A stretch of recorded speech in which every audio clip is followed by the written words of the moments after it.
Welcome to Cranky Live, the show where bold minds meet real talk. This isn't your average sports or news show.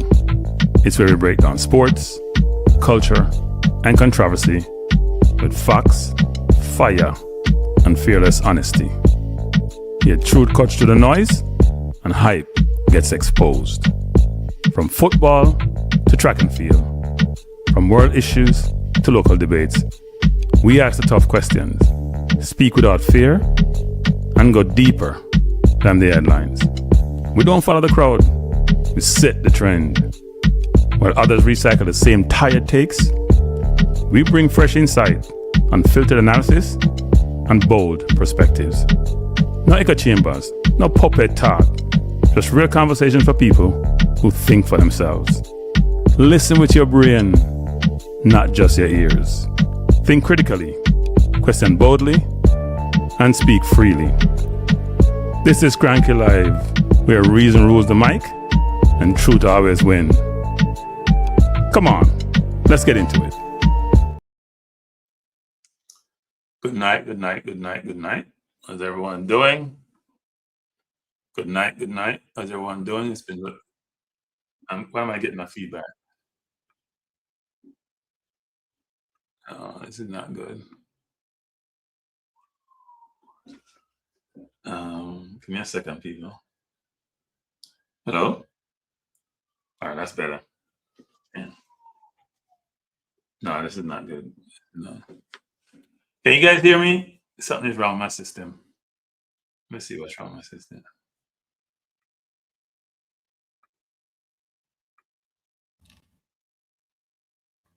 All right, can you hear me now? No, I have a close on this one and start over. I know.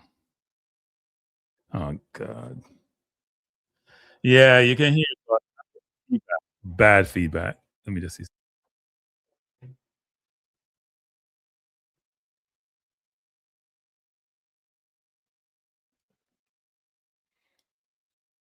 Maybe I'm not supposed to have a show.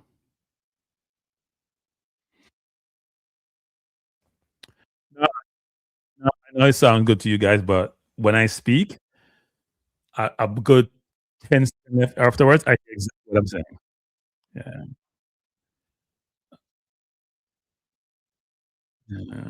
So I'm trying to check my system. Something is totally off. Zoom is good. I can't do a show like this. It's crazy. It's totally crazy.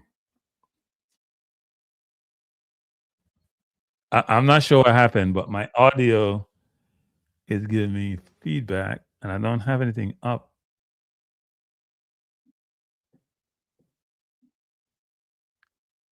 Wait, I think I know what happened. All right, I think I may be good now. I don't know what happened a while ago, but I'm good. Good night, everyone. Good night. Good night. Good night. First of all, I don't know what happened to my system a while ago. I think I had two things open. I should have one open.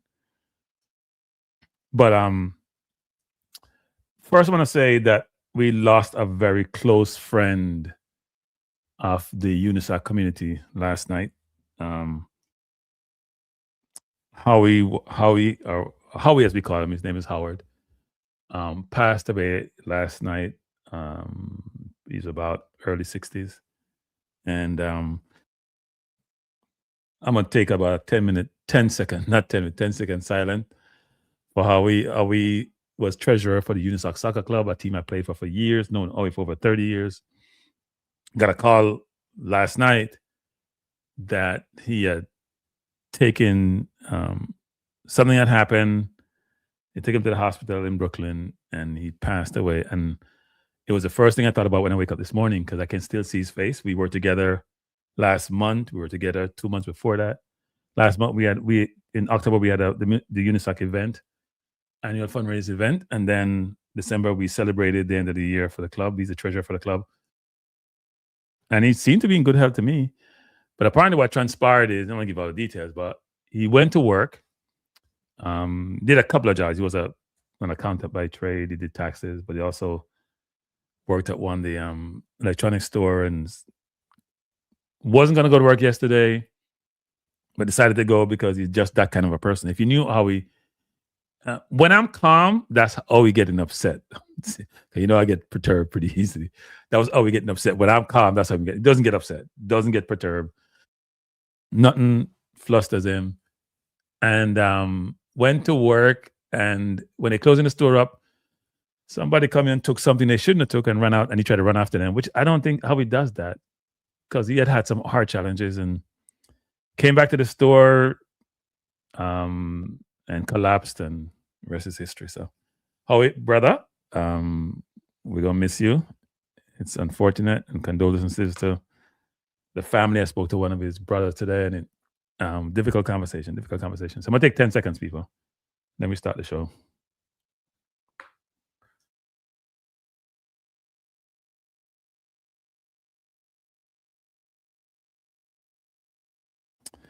All right, so I'm back, and it's a sad day, but I'm back because I've been getting calls, talking to people all day about this, and you can imagine. So even though I decided to do a show, it's with, as we call it, heavy heart. So let's talk about some of the subjects tonight. We have three main topics. One is about the World Cup and other comments about should the World Cup be boycotted, given what's happening in the US. Two is about Arsenal. Are they choking this week? And I've gotten texts and calls from the Man U fans. And three is about Jamaica and their World Cup qualification campaign to get the in the playoffs, to get the playoff spot, because we missed the automatic spot.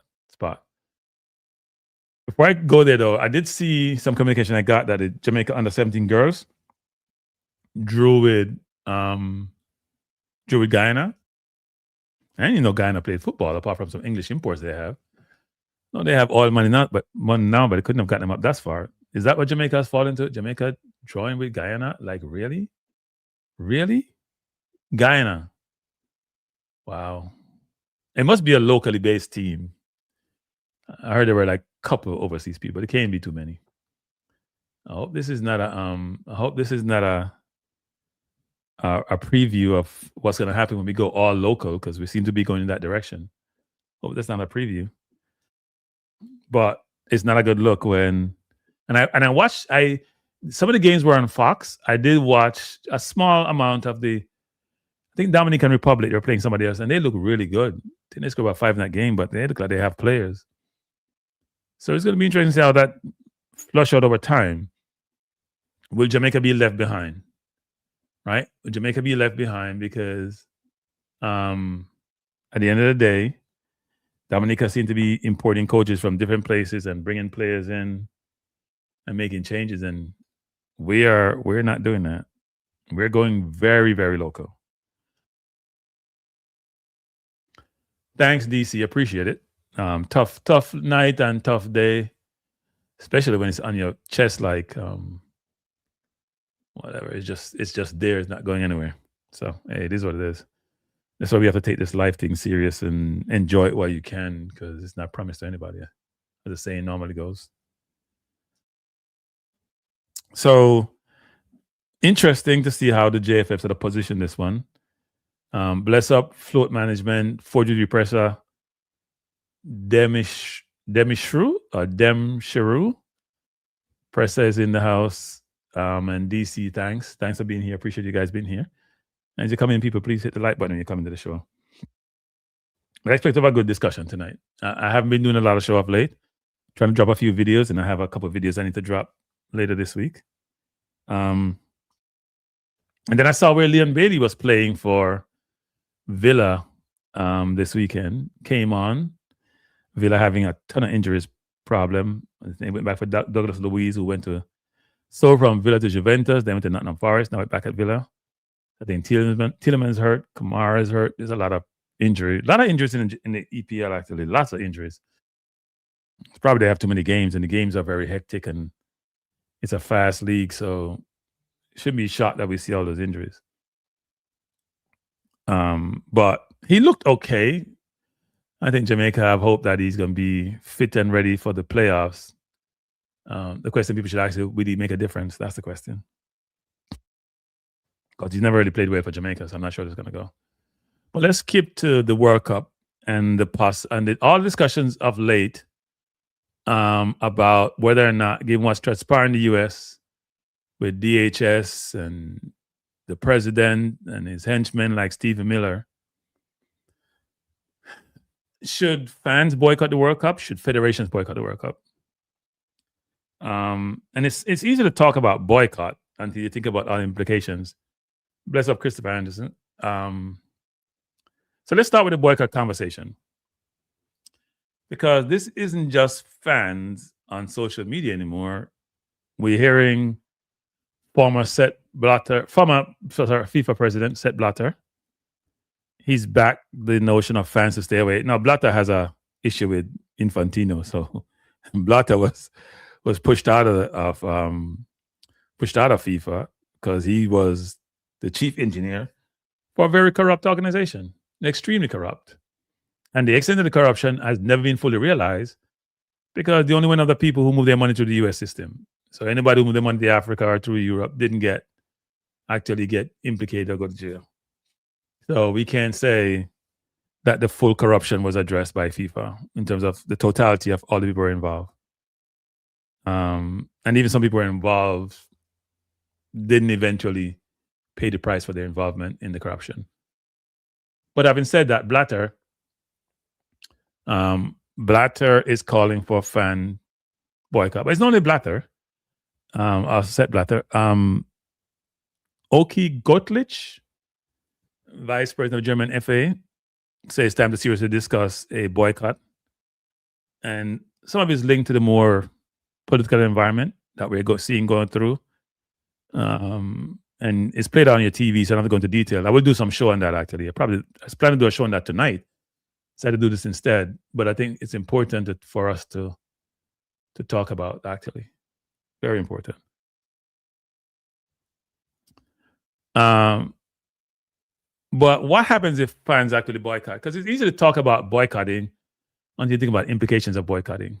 FIFA windows are very, very tight. Well, forget about the windows. There is so much logistics and so much work going to putting together a monumental event like the World Cup, which only occurs every 4 years. It's hard to pull the plug on such an event. Difficult to pull the plug. First thing I think about is contracts. Think about host cities, stadiums, sponsors. There's so much to think about logistically. Fans who may have bought their ticket already, made travel plans, hotel reservations. Think about the economy linked to a World Cup. It's a huge one. Bless up, Tycoon. So people say it's going to boycott. It's not a one-dimensional thing. We just think about one thing that may transpire. It has a lot of implications. And then the fans' enjoyment is once every 4 years. Players train. They make decisions based on the World Cup. Some players will change club just because of the World Cup. They want to get playing time to be part of the thought process for their coaches, the national coaches.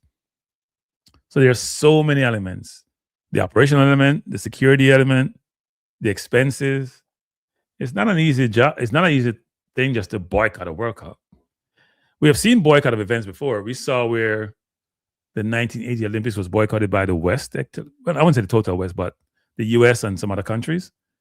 Some European, when Russia invaded Afghanistan. And then we saw in 84, Russia and the Eastern Bloc reciprocated by boycotting the 1984 Olympics. So we have seen some of these boycotts before. Or in some tournaments where Iran refused to compete against Israel. Not total boycotts, but you can see a situation where sports and politics get mixed.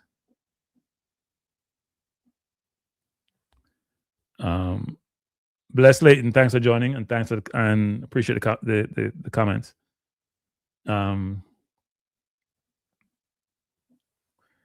Yeah, so I mean, I don't think the boycott will occur.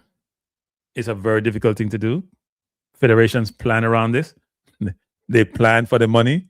Jamaica plan for the money. Some of the federations are depending on that money.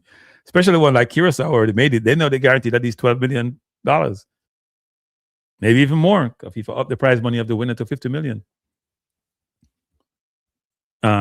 So at the end, and I saw where I was watching a program, and I saw where what was the former Chelsea striker? I don't know why his name is eluding me now. Really good striker. Played for Holland. Why is his name eluding me? He was saying he was going to help Suriname in their trying to qualify versus Bolivia and eventually Iraq if they get through Bolivia.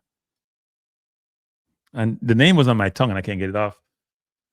So we're bringing in. Oh God, why can't I remember his name? He was part of the England setup too. I have to look it up. This is bad. My memory is eluding me.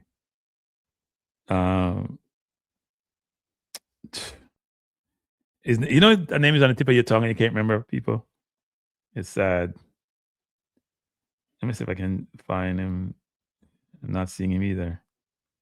I look for Netherlands strikers in the last 20 years and it's not popping up. But anyway, he has a very hard shot. He used to play for Chelsea.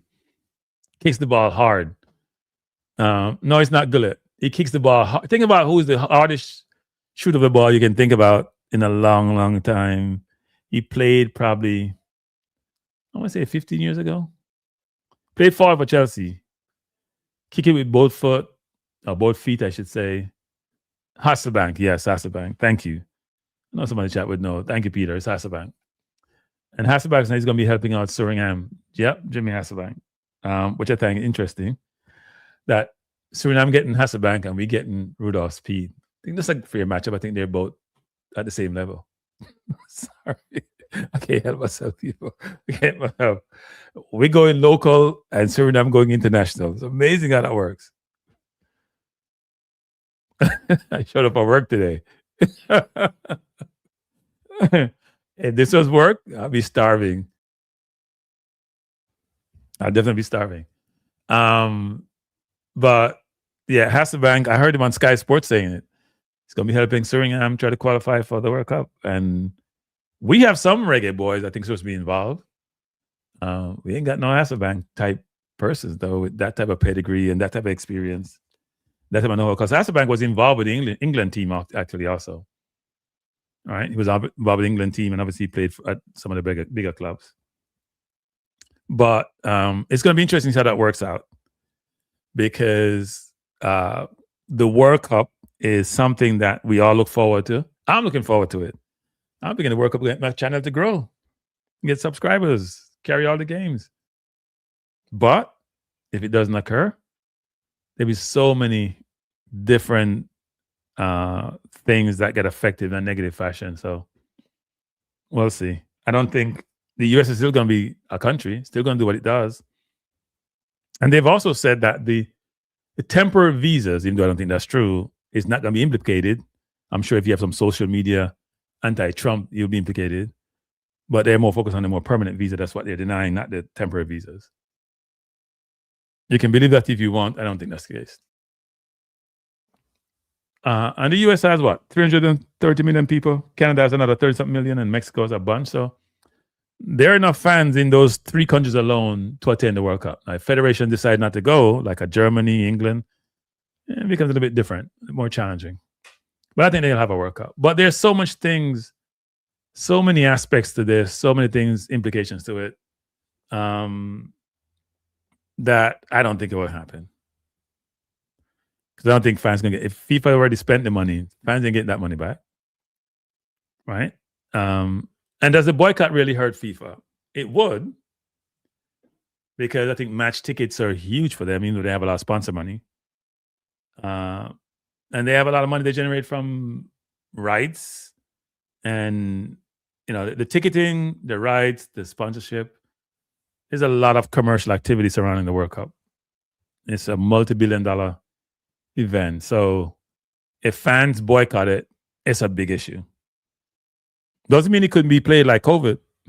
Okay, if fans decide not to travel from the rest of the world, the question is, would US and Mexico and Canadian fans boycott it also? That's the question.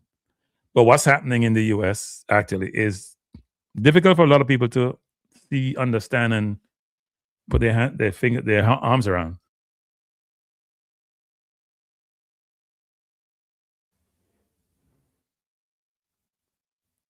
We're going to talk about this must win. You can be patient. We're going to talk about this the next topic. So maybe you're dying to get your words in.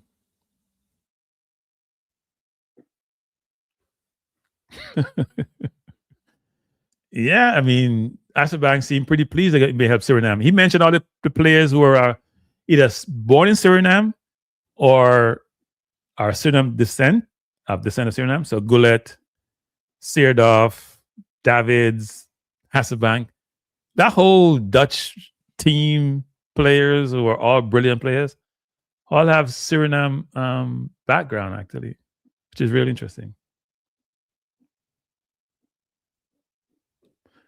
I bought a few game tickets. They're expensive. I'm going to sell mine. Yeah, they are very expensive. So you have to have your kind of money, Dr. Don, to buy them. I haven't bought any yet, by the way. I've been looking at them like, I'm not paying this amount of money for no damn ticket. It's not worth it. Jamaica not there. Now, if Jamaica gets to the World Cup, I'll figure out a way to get to the game. But that's a remote possibility, so I might as well not make any plans. Is Mike Ricketts still alive? I'm sure he is. I'm sure Mike is alive. Very much so. I am very sure he's alive someplace and kicking and providing support for the national program on the 17s and on the 20s and the senior team. But if FIFA survived the corruption scandal, they can survive anything. Think about it. Probably one of the biggest scandal ever on the planet across any place. Any place. And they survived it. Jack Warner still has not been extradited to the US. It's good, people, when you have that much amount of money, you can allegedly acquire all the support on the island. I'm going to use my words carefully. Because he sure as hell, if it's me and you, would be extradited a long time ago. Go ask those scammers in Jamaica. Send them away quickly. But if you boycott and you bought your tickets, it's going to be more symbolic if you boycott. Now, I will admit this. When Colin Kaepernick got pushed out the NFL and was totally ostracized, I started boycotting the NFL, and I still don't watch it that much. I watch 1 or 2 games here and there, but I don't even watch a whole game. I was an NFL junkie, and after the Kaepernick situation, I was like, forget this. This is nonsense. And I was very disappointed when others didn't really boycott the NFL, frankly, because the people were going to boycott because he was allowed to stay, and I'm like, why shouldn't he boycott? So. Instead on the black market, you don't get a lot of money for it. They're expensive, but people pay the money. They want to tell their kids and grandkids they went to watch certain teams play. So, yeah. Now, the second topic for tonight, because I know some of you want to know here on the World Cup, you want to hear about Arsenal, where we are, what we're doing, and the implications for our team. You know, in Arsenal's last 3 games, this is the EPL standing today. Well, why isn't this showing more? I don't know what happened. Let me do this. This is not big enough. In our last 3 games, let me do this. Pull this up. So in the last 3 games, we have dropped, 7 points? We draw with Nottingham Forest, we drew with Liverpool, and we lost to Manchester United. Now, if you're an alien coming to Earth and you didn't know any different, you would think Man U won the league on Sunday. Seriously. I mean, you would never believe that Man U, even though they're winning, which is a 6-point game, Man U is 12 points behind Arsenal, which is 4 games with only 15 games remaining. So they basically would have to win. If we still drop 4 games, they're still struggling because their goal difference is not that great. So Man U, you would think Man U going to finish ahead of Arsenal the way Man U fans are, whether it's 4-3-3, whether it's Drew Ross, whether it's must win. All these Man U fans who are hiding like the Ku Klux Klan with sheets over their heads come out of the woodworks, and they can't help themselves. Including my nephew, by the way, who couldn't stop laughing and bringing this up because you beat Man City in one week and then beat Arsenal the next week. But we deserve any pressure that we get because we're choking. Do I still think Arsenal going to win the title? I think it's Aston Villa. No, Villa has too many injuries. Tielemans is out. McGinn is out. Kamara is out. They ain't winning nothing. They brought Douglas Luiz in. They brought back Bailey. They don't have enough firepower to win the league. Come to about 30 with 7-8 games remaining, they barely have anybody on the field. Amount of injuries that they're piling up. We can afford injuries, and we are getting much more fit. We had injuries earlier. The strange thing is that when we had the injuries, we were doing well. And now our injury list is reduced significantly. We're not doing well. And our problem is offense, not defense. You know, we gave up 3 goals on Sunday, I should say. I will do a show on it. It's not on ice. I have a show that I was starting to put together today. There are 2 shows. I won't spend a lot of time on it because we're talking sports, but there's 2 shows. One is around, people keep saying this is not America. And I'm laughing, saying it is America. You just don't understand what America is. And so there's one show around that, which is America, how it operates across the globe, what it has done, what's doing today. And there's another show more internal. So that's a more global type show.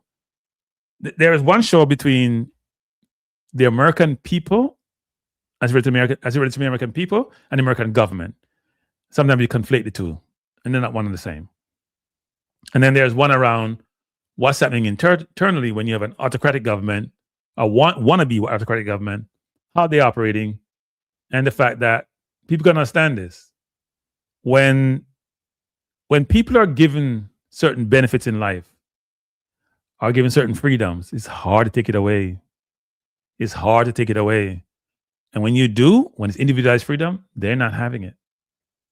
They're not having it. So I'm not sure if you're an autocrat trying to become autocratic in a democracy, that's much harder than, try to get freedom in like China, where we saw what happened at Tiananmen Square. But anyway, I'm going to stick with sports, but I have a couple shows I want to do, which should be interesting.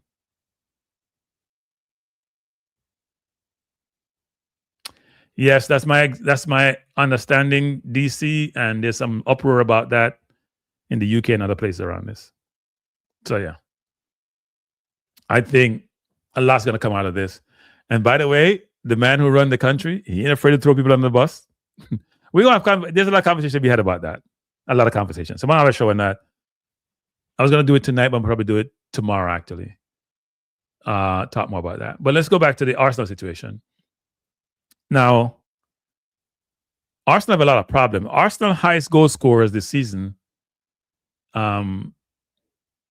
is 5 Trossard. I think Trossard is the leading. Trossard has 5. Goalkeepers has 5. I think Saka only has 3 EPL goals. I think Eze has 4. The own goal is tied for second with 4. Wolves scored 2 on themselves and other own goals. So we're not scoring. Odegaard has 1 goal. My friends and I in the UK keep arguing about Odegaard. I keep telling them he looks nice on the ball. He looks beautiful on the ball. Then when I look at the end of the game and look at the stats, he ain't done a goddamn thing. Nothing. No goals, no assists. They keep telling me how much chances he create, and I'm like, well, Bruno Fernandes, as far as I know, has like 5 goals and 9 assists or 10 assists, whatever it is, this season. He created the most chances, I think, in the EPL, if I'm not mistaken. So I want to hear about no created chance. I want to see what assists you get and what goals you score. And he's a captain, and he got pulled off at 57 minutes last game, so he's not playing well. Defensively, we have regressed. Saliba making a lot of mistakes. The one by Zubimendi on Sunday was almost not forgivable because Gabriel did the same thing about 2 weeks before. So, yeah. It's crazy. But do I still think we can win the league? Of course. But the city's dangerous. Between Semenya coming in, Gui coming in, it's a different league. It's a different ball game. They have the firepower. We don't. Because our firepower, we're shooting 2-2s and they're shooting M16s and M60s. It's a different game. Must win say I'm crying. I'm not crying. Actually, I am. I try to take Arsenal out of my mind because my coach cannot. You guys hear me say this. I've been saying this for years now. Arteta's game management is atrocious. It's not just bad, it's atrocious. Atrocious. And it's showing up more and more. Sunday, he just panicked, put on 4 players. First time I seen panic was 3 years ago at Man U. When we were down 2-1, he panicked. And thrown a bunch of forward, and the defense had no idea or what they're supposed to be doing, players were at a position. So it's not shocking to me when I see him put on 4 players all at once with no thought to it. Madueke at left wing. Madueke has played 25 games over the last 2 years in the Premier League. No goals, no assists. It looks good on the eyes. Then you look at the box score, you don't see a damn thing. Between Madueke and Odegaard, both of them who play in the front four, even though Madueke doesn't get as much time as Saka, we have 1 goal. And Saka is not lining up. And I keep hearing people talking about, oh, these players are world class. Rice is world class and Saka is world class. No, they're not. They're very good players. They're not world class. They're not regular class. Stop it. It's a cranky defensive ball watching. No, I think the goals on Sunday, the first ones were mainly just, if I didn't know better, I thought he'd bet on the game to give up that goal. The second one, to me, there's just a breakdown. Dogu was coming inside quite a bit in the game. It's a break. Zubimendi again was involved in that. Like he couldn't lift his knee up. And I always believe my CDM should have more power, no matter how skillful they are. If I think about quality CDM like a Partey or a Busquets, they should have more. They're protecting the back four. He's very diminutive, not the best tackler. Even though I want my CDM to tackle too much. It's just not the best situation. And then Rice doesn't create anything offensively. People keep talking about Rice is world class. My number 8 has to be, Rice is a good defensive midfielder.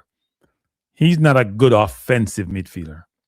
So he's more suited for the 6 for me than for the 8. Even though the 8, you cover a lot of grounds, he's not giving me anything offensively. And then Odegaard can't score. And then Eze play lazy. Eze is playing like he's still on the beach in the Caribbean, like in Barbados, relaxing, not putting out the effort. That third goal that was scored, when Marino fell down, look at Eze just jogging back. And then Rice doesn't realize that CDM, you have to keep your shape. You cannot go in the hole and ball past you. Couldn't you pick it up? Now, it's a brilliant goal he scored, but Rice should be there in front of him. He shouldn't get the ball, touch the ball 2-3 times before shooting. That's mental mistakes that you make there. So, yeah. Not a good look.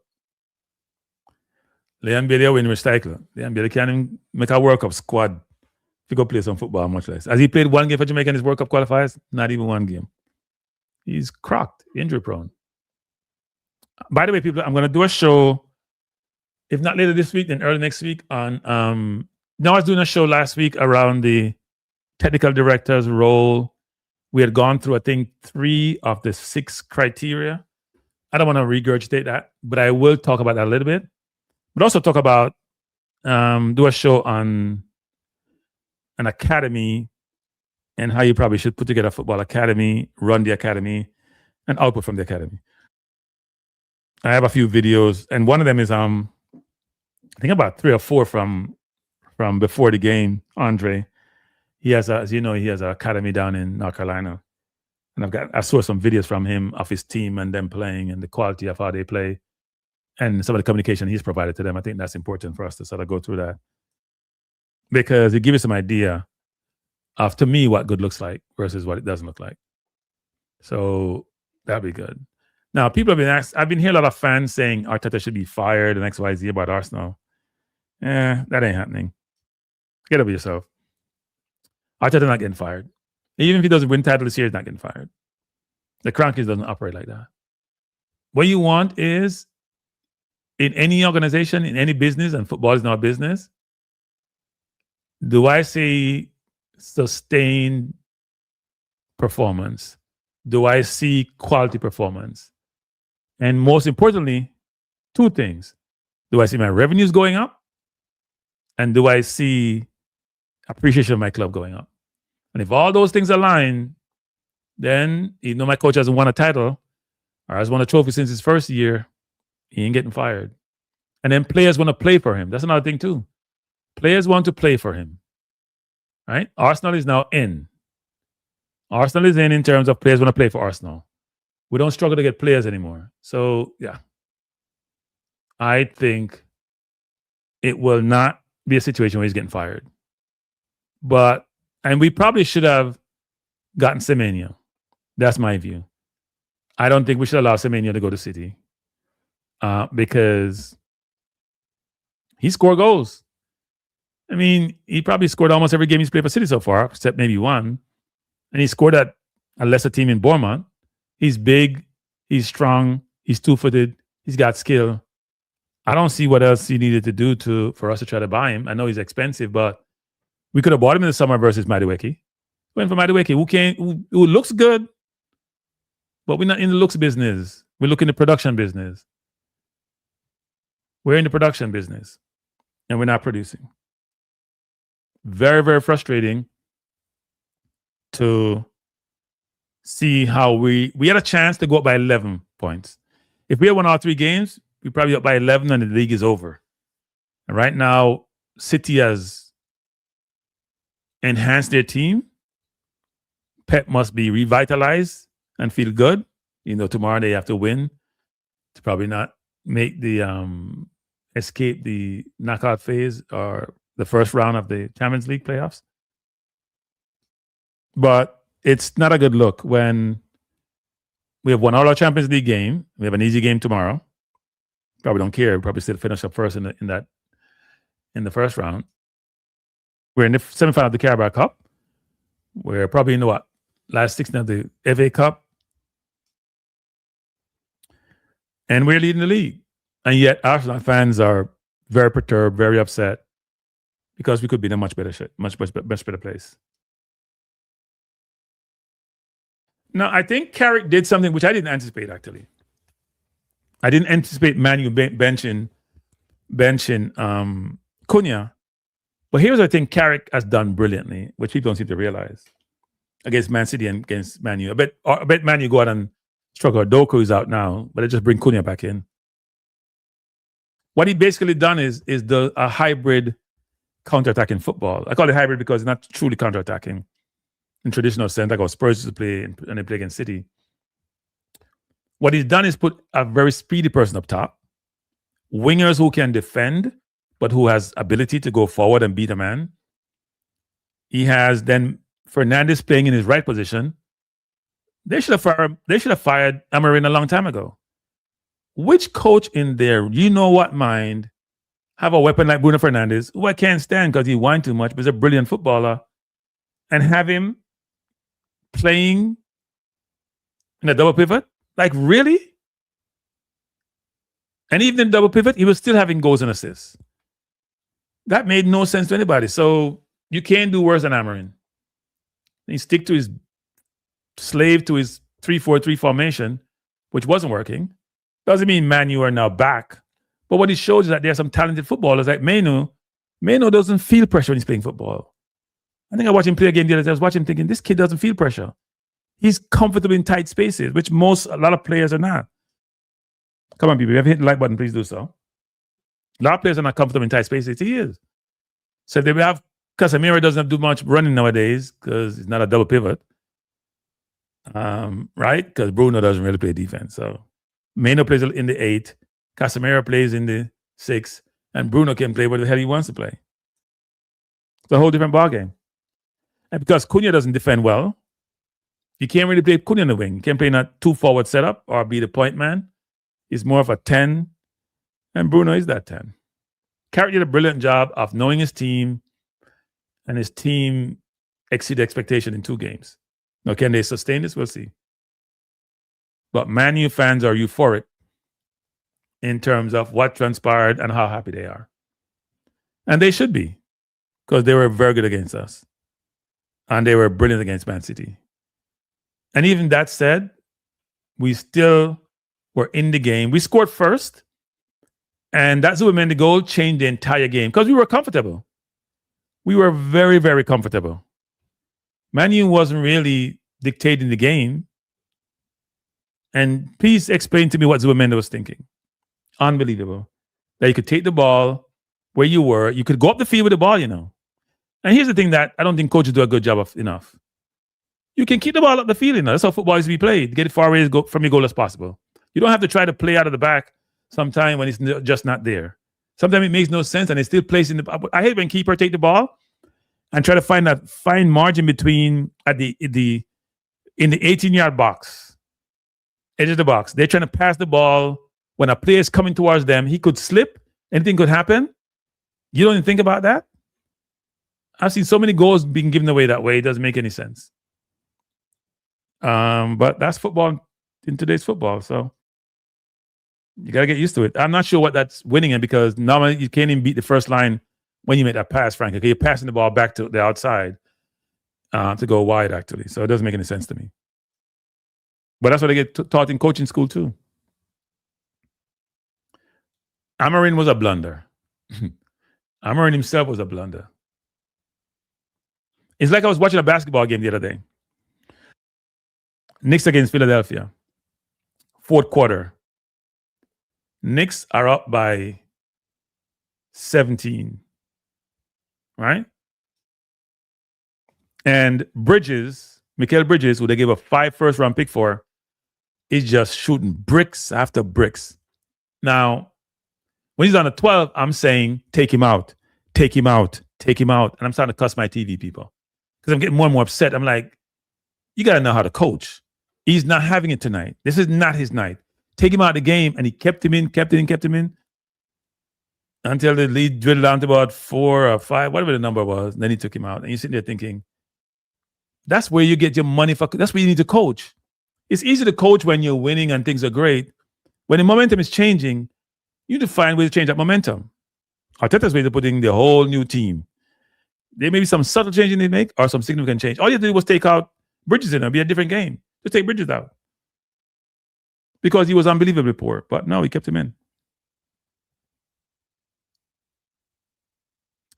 Yeah, Tycoon. I think Nwaneri is a much more productive player than Odegaard. I don't think some people realize that Odegaard, a lot of times he likes to touch the ball. He looks pretty. There is no end product. He's a brilliant passer, but there's no end product. You need end product, people. You need end product. Stats matter. Stats matter. Really matter. Goals and assists matter. And when you have 1 goal and 3 or 4 assists this season, you play 16 games or 17 games now. When Bruno has in 20 games, like 9 and 5, that makes sense to me. That makes sense to me, people. No sense. So, hey, end of the day, we'll see what happens. But we have a game this weekend. We'll see how we play. But we can't keep relying upon set pieces to score. And when the set piece dry up, even though we scored against Man U on set pieces on Sunday, then we struggle. And people keep talking about Saka going to make £300,000 a week. Saka is a good player, but he's not world class. He can't run by anybody. He has a jockey, and he go inside. Saka is not better than Semenyo. I don't care what anybody tells me. But anyway, that's just my view. So that's Arsenal Arteta. And people, you can call in, the number. I didn't put the number up. You call in as we go through this. I know I like to have my solid okay, but we went to also Jamaica football in the next segment. And I need to refresh.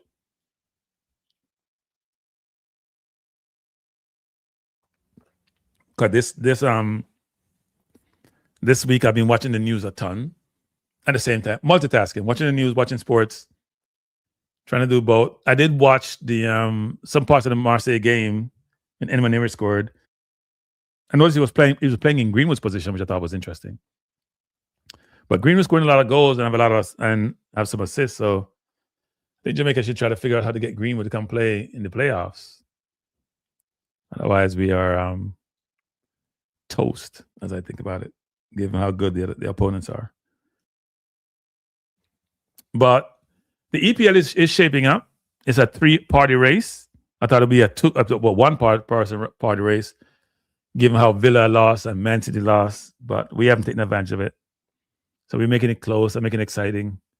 And we'll see what happens. We still have a good squad, so you cannot convince me that Gokares is the solution. I like Jesus, but he's brittle. And Eze just needs to stop playing like he's on the beach, because he has the ability to change games, and you need him to do so.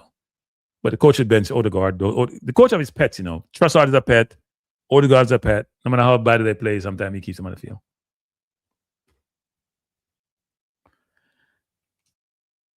Well, we'll get to that, Conrad. We'll get to that. Bless up, Conrad. Have a good night. I hope you're having a good night. So let's go to the Jamaica segment, because this is not a long show, people. What time now? 9:45. I'm gonna come on. What? Almost 9 o'clock. This is meant to be a short show, because I'm still in mourning. So, and figure this will give me some relief. So we've talked a lot about Jamaica football, a lot over the last number of months, and some people are still trying to come to grip that we may have a World Cup. You know, as the word may have a World Cup. We may have a World Cup, and Jamaica more than likely will not be in it. And I heard a politician say something today. I'm going to try to paraphrase him. He basically said, Stephen Miller, who is one of the, I think, deputy chief of staff in the White House and a confidant of the president. I think it was Tom, what's his name? Tom Tillis from North Carolina, but he's a senator that's leaving Congress this year, so he doesn't really care. He can speak his mind, not like the other hypocrites in there. He basically says that Steve Miller has not failed his expectations as it relates to the expectations around his incompetence. It has not failed to live up to his expectation. He has not failed to live up his expectation as it relates to his incompetence. So that means he's a continuous incompetent buffoon. And people know Stephen Miller is he's a person who's been in Washington for a while, was a part of the first Trump administration. He's overseen the whole immigration thing from the White House perspective. I have an article on my website where I wrote about him and the black farmers relates to reimbursement from the U.S. Department of Agriculture, given how they were disenfranchised. Steve Miller is one of the biggest racists in the world, period. One of the biggest racists ever on the face of the planet.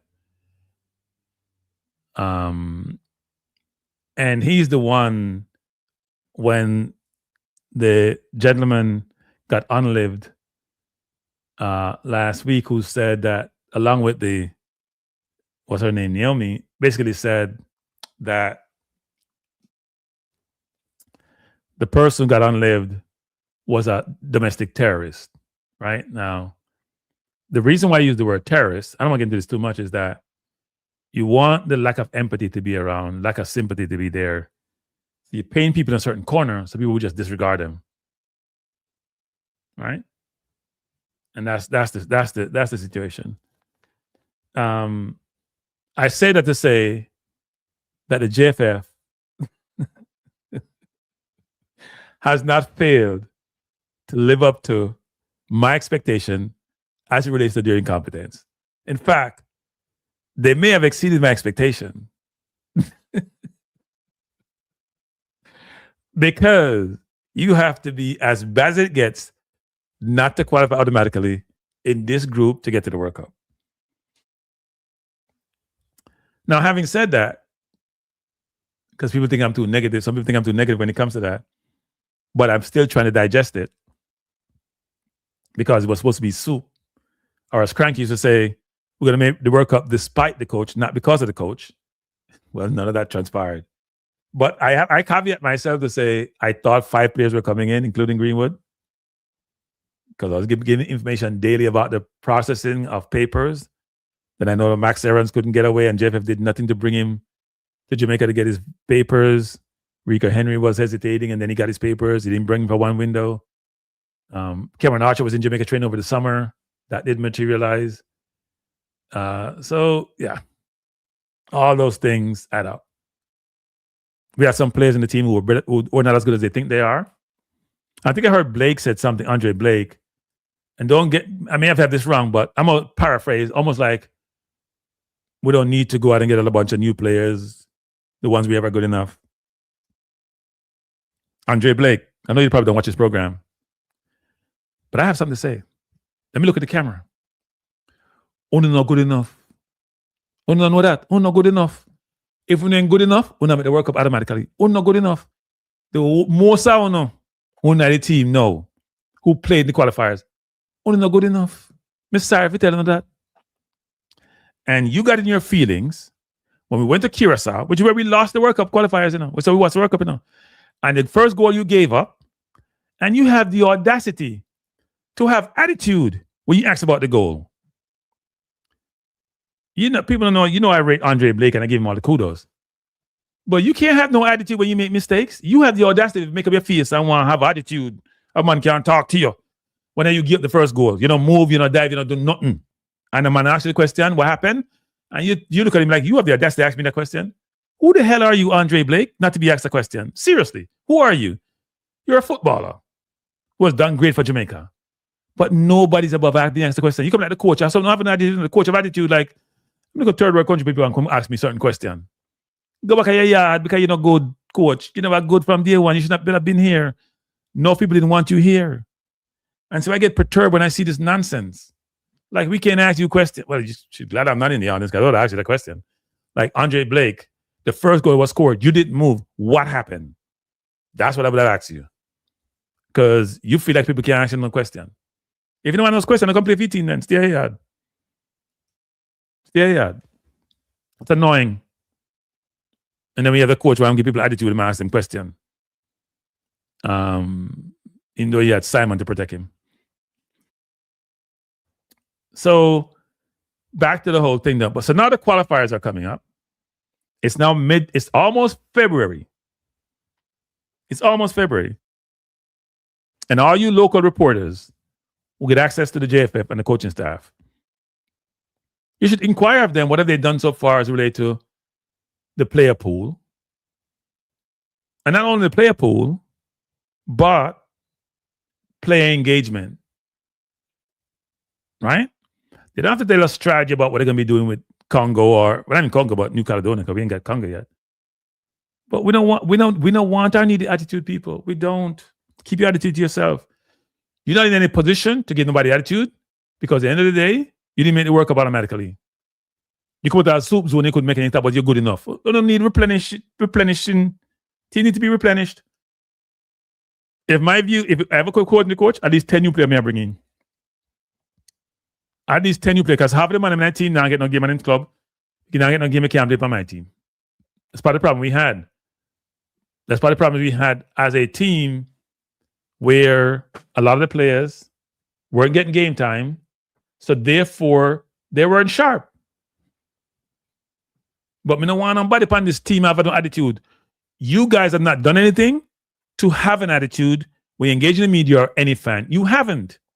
And if you're in some other countries, you would get destroyed. Can you imagine in Brazil, they don't make the World Cup? Well, not in Brazil, a bad example of that. Can you imagine you in any other country where you have supposedly better players and you fail to automatically qualify? I know you have scramble.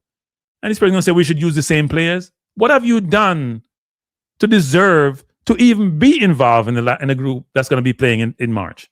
What have you guys done? None of you. You ain't do nothing. We'll never win this one. Couldn't beat Curacao. Curacao took 4 points from us. We couldn't beat Curacao. Right? Even our house, they beat us at their house. We couldn't beat them at our house.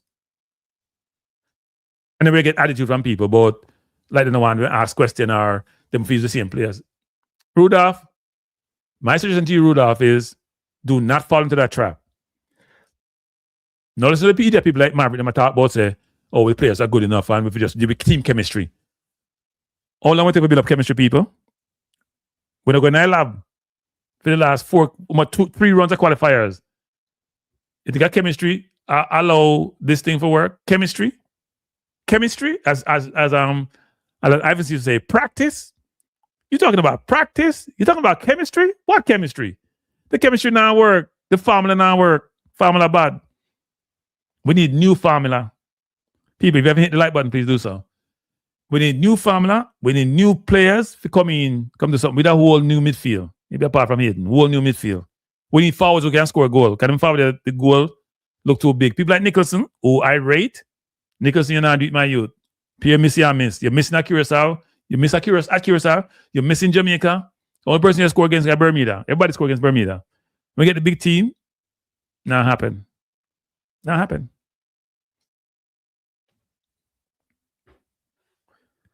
We need talented players. We need better players. So then we go find them, but go look for them. Find them and naturalize them. Because part of the problem is the naturalization process. Now I got a call from somebody last week. And I was trying to find information. Because I told you guys that there were 14 players. I probably thought was every show.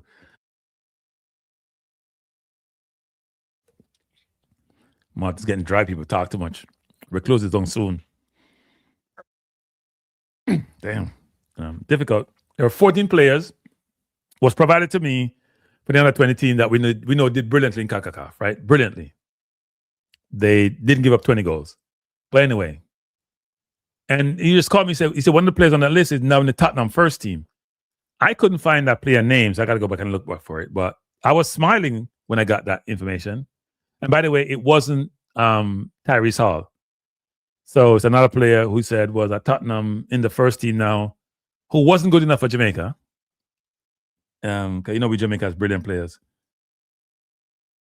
Jamaica has wonderful players. Yes, coaches desk. Lord, our coaches desk, we haven't talked in a while. Everybody come out of the woodworks. Whatever, when they hide, when they come out of the woodworks. Jesus, Lord. Everybody, what's name? Must win. When if I must win that forever. Coach's desk, Minzy. I might tell you. All the money when depressed. All of a sudden they have mouth. All the one come like a Judas, I deny them team. Now I have mouth. I don't understand that, you know. I don't understand that. Me with Arsenal all the time. Win, lose, or draw, I'm an Arsenal fan and I always speak up. Because become second, 3 or 4 years, so I have something to talk about. Huh? All United fan them. Couldn't find them, Spar. Couldn't find them. And by the way, people, for those of you who didn't know, if you came from Mars, Arsenal leading the Premier League by 4 points. We're leading the Premier League by 4 points. We have 3 losses this season. I wonder how much losses Man U have this season. You can't count them. I'm probably almost double digit.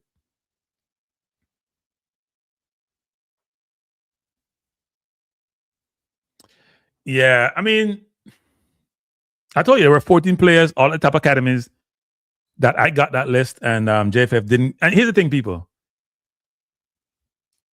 If you want diaspora players to play for your country, which Jamaica doesn't want, by the way, or the Jamaica administration, Jamaica local club, Jamaica local public, whether it's the Mavericks of the world, or whether the JFF presidents, or board members, or parish presidents, they don't want overseas-based players.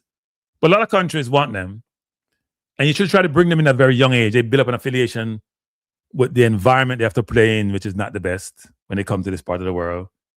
They build association with the country more, even though they have it where they come from, with their teammates. Some of them are going to be local. Because we didn't make the under 17 World Cup, you know. Even though we were given, they said to us, here are the keys to the under 17 World Cup, don't drop them. And we dropped them. FIFA or CONCACAF have been trying so hard to make Jamaica being under 17 World Cup, the regular World Cup, no matter what them do, we just like, you know what? You're trying too hard to make us come in. We don't want to be participate. How much money you offering? 10 million? We don't want that. We don't need it. We don't need it. We don't need your money. We want to go local because we think local will get us where we want to get to, which is nowhere. We want to go local. It's going to get us where we want to get to, which is basically nowhere, spinning our wheels. We don't want no diaspora help in no way, shape, or form, in no quarters. Well, if you have some money, send somebody, but that's it. We don't want nothing else from you. Just some remittances, some money, and that's it. We don't want nothing else. I think about my program one time and mentioned that a man give me nonsense meter. Because I have the same stupid narrative that I have in Jamaica about certain things. Still pun the up. Yeah. I hear you, Minzy.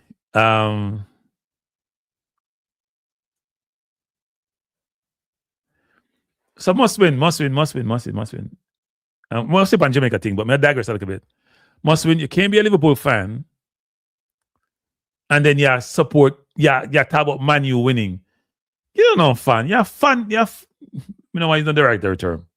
You don't know fan, man. You know Liverpool supporter. No Liverpool supporter not celebrating Man U winning anything. So you're not a real supporter. You're name hangers on. You're name what is it called in Jamaica? Bandwagonist. That's what you are. Wow. Aruba play football. The same under 17 team draw with they beat Aruba too. People. Aruba is supposed to get less than 10 from no Jamaica team, you know. Aruba should be getting less than 10 in any sport from no Jamaica team. Aruba about 2 people on the place, 2 people on the island. What we talking about? 2 people. We draw with Guyana under 17. You see, Dominican Republic beat people 5-6, and we get 2 and draw. Stop, man. Stop. What's my thoughts on Andrew Peart being technical director? It's kind of funny. Somebody sent me a video. Should I talk about it? Talk about everything, yeah, man. Somebody sent me some information this weekend on Andrew Peart. One of it was Andrew Peart is included in getting players overseas. I'm not gonna say too much, but we just said that.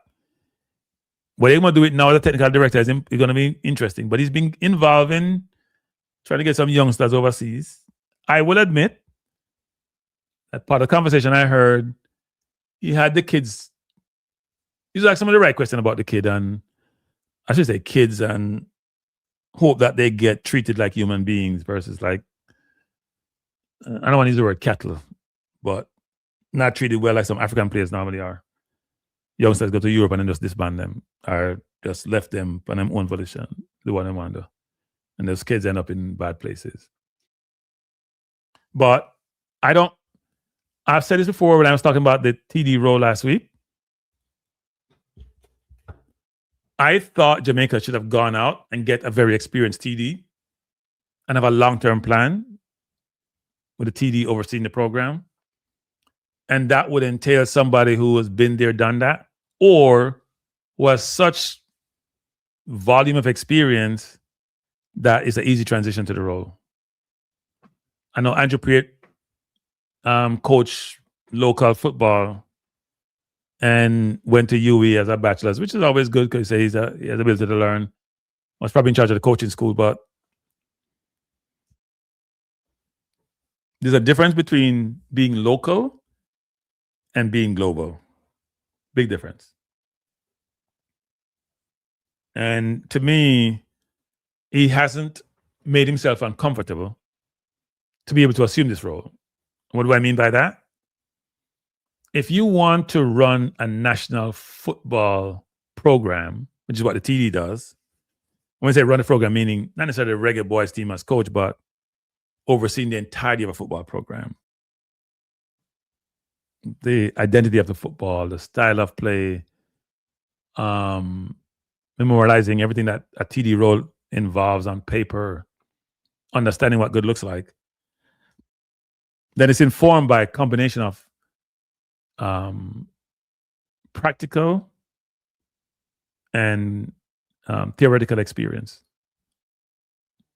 And to me, he's more theoretical than practical. Now, he may turn out to be a brilliant TD, but if I was doing a search, and by the way, they're not really searching in Jamaica anymore. Man, just pat on your back and say, hey, Rudolph, go coach. Hey, Andrew Peart, take over the thing. You look like you're smart. So there's no true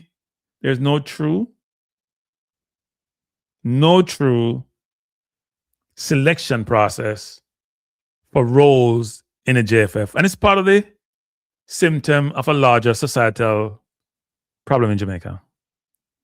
Too much links and too much who you know, not enough about objective, independent search process to identify the candidate with the necessary skill set to assume and excel in the role. It just doesn't happen. So I hope he's successful for Jamaica's sake. But if history is any indication of direction of travel, it's going to be a big axe. By the way, if you've just come in the chat and you haven't hit the like button, please do so. And if you haven't subscribed, please do so. By the way, people, I need to change this thing I have here. We're done past 10,000 subscribers, so we can't. So we're on the way to 10,000. I joke. We done blow 10,000 already. We done past the 10,000. Where the sticker you come from? We're done with the 10,000 business. We're done with them thing there. We're trying to not go back unless people unsubscribe from the channel, which is anything is possible. They can get cancelled. But no, we're not. I know we have to know 10,000 no more. We done blow 10,000. Run past them number there. We have bigger fish for fry. Let me turn this on. Bigger fish to fry. We'll change this to something else. Much bigger fish to fry, people. Yeah, we'll put it at the next number. So we need subscribers, people. 20K we want. We're not on 10,000 business. Yeah, 20K we are go. Yeah, we have a number in mind, but we'll see what I'm going to take to get a number then. Thanks, DC. Appreciate it. Well, Court said, Court said something, but I never see it. I'm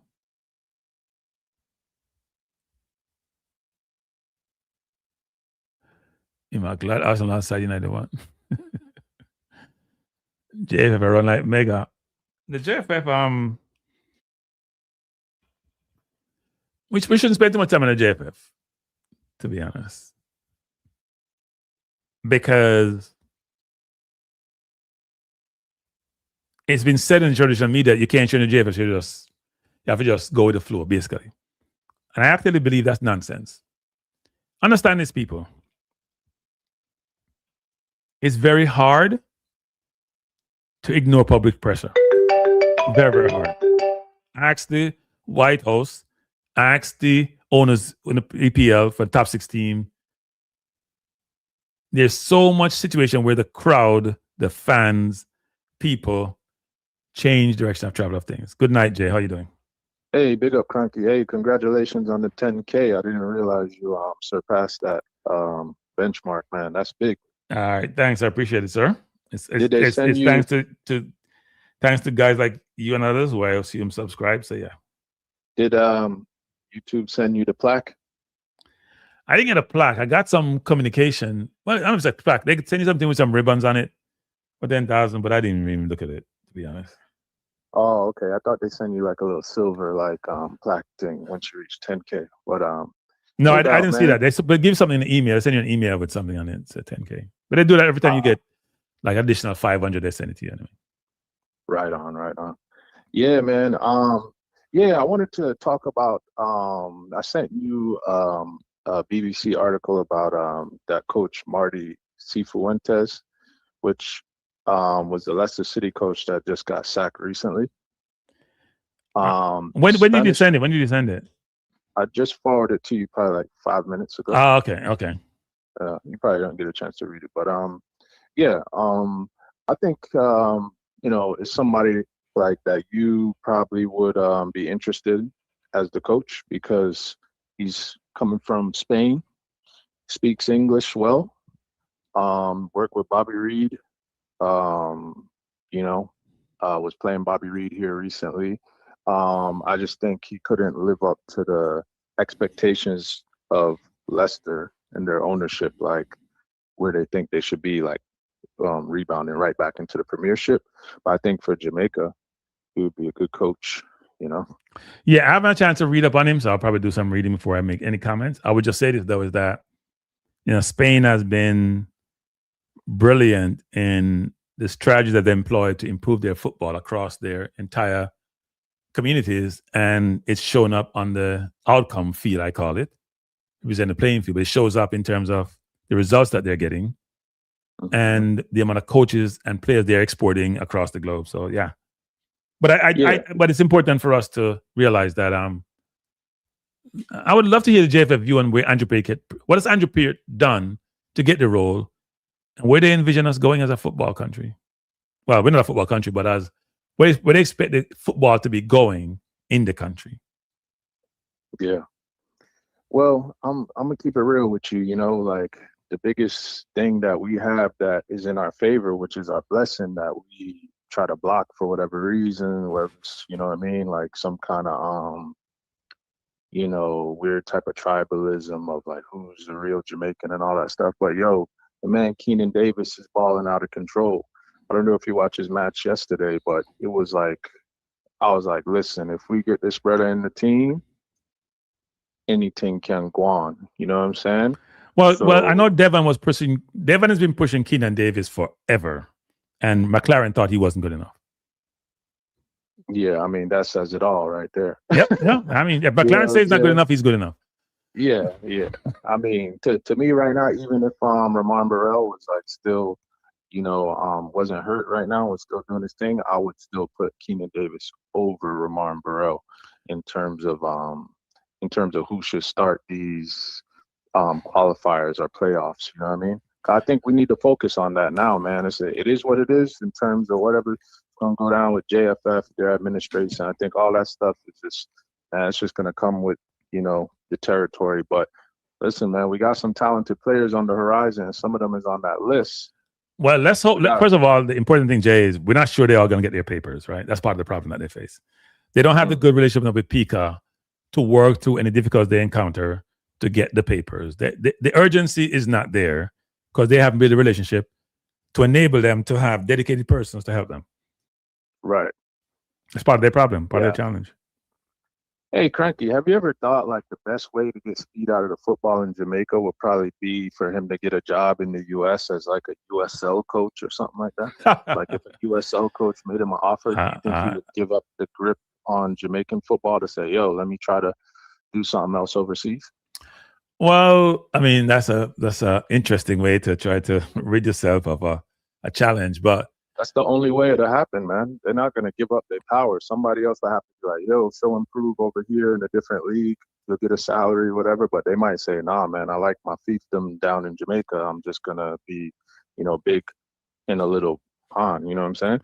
Well, the challenge for Speed is this. Even though he looks young, he's not that young. Not saying he's old, but he looks young, but he's not that young, meaning he has a shelf life. And I think his aspiration is to coach a national team on a more long-term basis. And frankly, when you're a big fish in a small pond, at his age, it's hard to go become a no fish in a big pond. Right? He's a big fish in a small pond. When it's Speed in Jamaica, everybody knows Speed. Both in the business circle and just a regular football fan in the street. So why would you want to go someplace else where nobody notices you? He's not that big a celebrity to want anonymity. So I'm sure he's gonna want to stay where he is. I'm thinking of ways outside the box to maybe say like, gotta come up with more ways than that. Give him some money. That's what I'm saying. It's the money. You need a rich benefactor to pay him off. And even then, he may say, "I don't need your money." Yeah, that's true. That's true. Well, look, man, the hope isn't dead, man. I mean, if we get some of these players, it's just like a couple years ago when we got Damari Gray and you know what I mean, and with Damari, I keep going back to this because it's like, hey, we need to just go back to that. When it was Damari Gray, Leon Bailey, Mikel Antonio up top, like, yo, that's must-see TV for even a neutral fan. So if you're a Jamaican supporter, that's going to make you want to buy a ticket. I think they downplayed that fact of like, hey, man, some of your supporters out here, like, actually watch football. And if you get them a lineup that looks correct and looks, that makes sense, people will support. You know what I mean? So, like, yeah, I would want to go see Keenan Davis, Leon Bailey, Mason Clark. You know what I mean? Like, I would want to see that front three because they're playing good ball. I mean, well, Bailey's. Well, as you mentioned that, I would agree with I don't know about Bailey on the right yet, but at least Mason Clark, Keenan Davis, two very good players. Two players are playing well and getting playing time. Those are two considerations. If you can get their papers, and then you figure out who's going to play on the right. I'm not sure Bailey deserves to play on the right. I mean, if Bailey's getting minutes at Aston Villa, and not injured, I mean, I would assume he's going to get it. But I mean, hey, if somebody else is there, but I would say that's maybe we have Greenwood on the right. Nah, man, Greenwood ain't. We missed that. Listen, wait, Keenan Davis in the middle, Greenwood on the right, and Mason Clark on the left. It's a decent forward line. That's problems. That's problems for anybody. But I mean, Greenwood not gonna forward, man. We messed that up by not qualifying. Listen, we was about to get a double, like, remember when Shaq joined the Magic and then like Magic was an expansion team and they were just, terrible. And then after that, boom, you know what I'm saying? They competing with beat Michael Jordan and stuff. And then they got Penny Hardaway. We was about to make the World Cup, get $12 million and then double up, have Mason Greenwood, possible Ballon d'Or winner on our team. All in the same boom, boom, you know what I'm saying? Like double up big time, number one draft pick type, level up the program. That's what was about to happen. So go back and just say, all right, well, what pieces we got to play with to put something out there that could still go try to win this $12 million. This is a $12 million match. You know what I'm saying? Or matches. Yeah. Can't just give up still. You know what I mean? I'm trying to look at the thing half full. You know what I'm saying? Like, yo, something can happen. It's not a full, it's not a out and out like, you know what I mean? Like we don't have stand a chance. If we make some of these players, forward in, I'm saying, look, Keenan Davis. If you say Mason Greenwood, but I didn't give up on that. I'm saying, yo, Bailey. At least Bailey is the most notable player that we got that's playing that position. He's coming back playing at Aston Villa. Boom. So Keenan Davis, Bailey, Clark Harris. Mason Clark. Mason Clark. Then maybe you could put Bobby Reed right there. You know what I'm saying? At the cam. That's a decent little strike force, man. That could do something. Bobby Reed had a wicked assist the other day, like Dennis Bergkamp, man, did like a 360 assist. I don't know if you've seen that, but I think for me, Bobby Reed and Bailey games are not sure. Those two players' games are not sure. They failed to me. Else? Bailey has historically failed. No, what I'm saying is that their game and our score. We have a bunch of other players we got to really consider. We have to consider the Campbells of the world, even though he's not getting the love that he may deserve. But we can't consider players. Campbell? Yeah. He doesn't get a lot of. Why would you play him on the right? That's not really. No, what I'm saying is that in terms of players who are available to play the position, well, Jamaica played him on the right. You're right, that's not his position, but it's for Jamaica playing to make allowances for. Yeah, that's what I'm saying. My whole thing is we got to get away from that. Totally, is like the whole playing people out of position when they come play for Jamaica. That's what's getting us in this place in the first place, where it's like, yo, just play the people in their right position. You're gonna get the best. Results out of that. Tyrese Campbell is good. Like, yo, we have the players like a Swiss Army knife. You have the right players for the right situation. You see Cephas and stuff like that. It's good to have Cephas in your locker. Like if you want to deploy him when a team is pressing, like how Trinidad was pressing, we could have hit him for a second goal. You just leave Cephas at the half-yard line and then catch them on the counter, over the top. That's what Cephas is there for, and it pushes back their line. But he's not going to be good in a situation where you got to break down a team that's playing low block and stuff like that. These are the common sense things that, the fans that really watch football man, all you got to do is play a little bit of FIFA to understand some of these concepts, to be honest, man. But, yo, you know what I'm saying? Like, it's like with us, we try to reinvent the wheel. It's just like, yo, play the players in their position. You're going to get a better outcome from that. No, I would agree with that Jamaica has made allowances for certain players who don't deserve those allowances, frankly. Certain players who make allowances for, they don't deserve the allowances. They may produce sometimes, but that's the assumption is the other player wouldn't play in the role and produce as well as them. And maybe even do better. Just to say about this chemistry thing, it's very overrated. You know what I'm saying? Like, like I've heard you say it before, this is pickup football, man. And right now, we've been trying to say chemistry. Hey, we got to get the talent in first. The talent can overcome the chemistry thing. And when you only have a certain amount of time anyway, you're not going to have that same chemistry like 98 team that was, up at the mansion in Beverly Hills or whatever with, Captain Burrell and stuff, House and stuff. Yeah, those guys are living together and playing together. Them days is over with, man. This is bring together the all-star team. And, put together competent coaching with a competent structure and stuff like that. It's just common sense stuff that we got away from, especially in that Trinidad game when we bring on, we have two, left fullbacks with Rico Henry, Greg Lee. You have two wingers. You have no, striker up top to keep the pressure. And then we invite a goal. Then, you know what I'm saying? Like everybody looking around like, why did that happen? Even though Blake was like, what is this park the bus business? So the players knew it wasn't right. But we get away from this stuff. And then when it's time for us to just say, project like, all right, well, what can we do that's going to get us to the next level? Yo, we have to beat that drum, man. We can't just say, maybe this, maybe, you know what I mean? Like, yo, we need this. But Keenan Davis right now is important, bro. Watch that game yesterday. Had man of the match performance. Could have scored multiple goals, but scored a goal, set up some other stuff. I said, yo, if we get this brother in this form right here, Bailey start playing, Yeah, the problem we have though is like what Arsenal is having.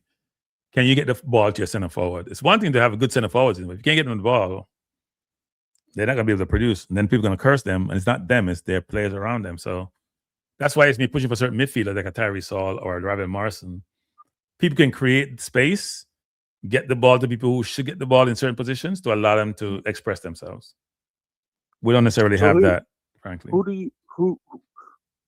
Right. No, I understand. You know what I mean? I'm looking at it from a realistic level. Who you have, who's played first, who's the prospect. But, I mean, boom. So, for me, I'm going, front three, Keenan Davis up top, Bailey on the right, Mason Clark on the left, Bobby Reed in the cam, and then, obviously, Hayden got to be the CDM. Who's going to go next to Hayden as the CM?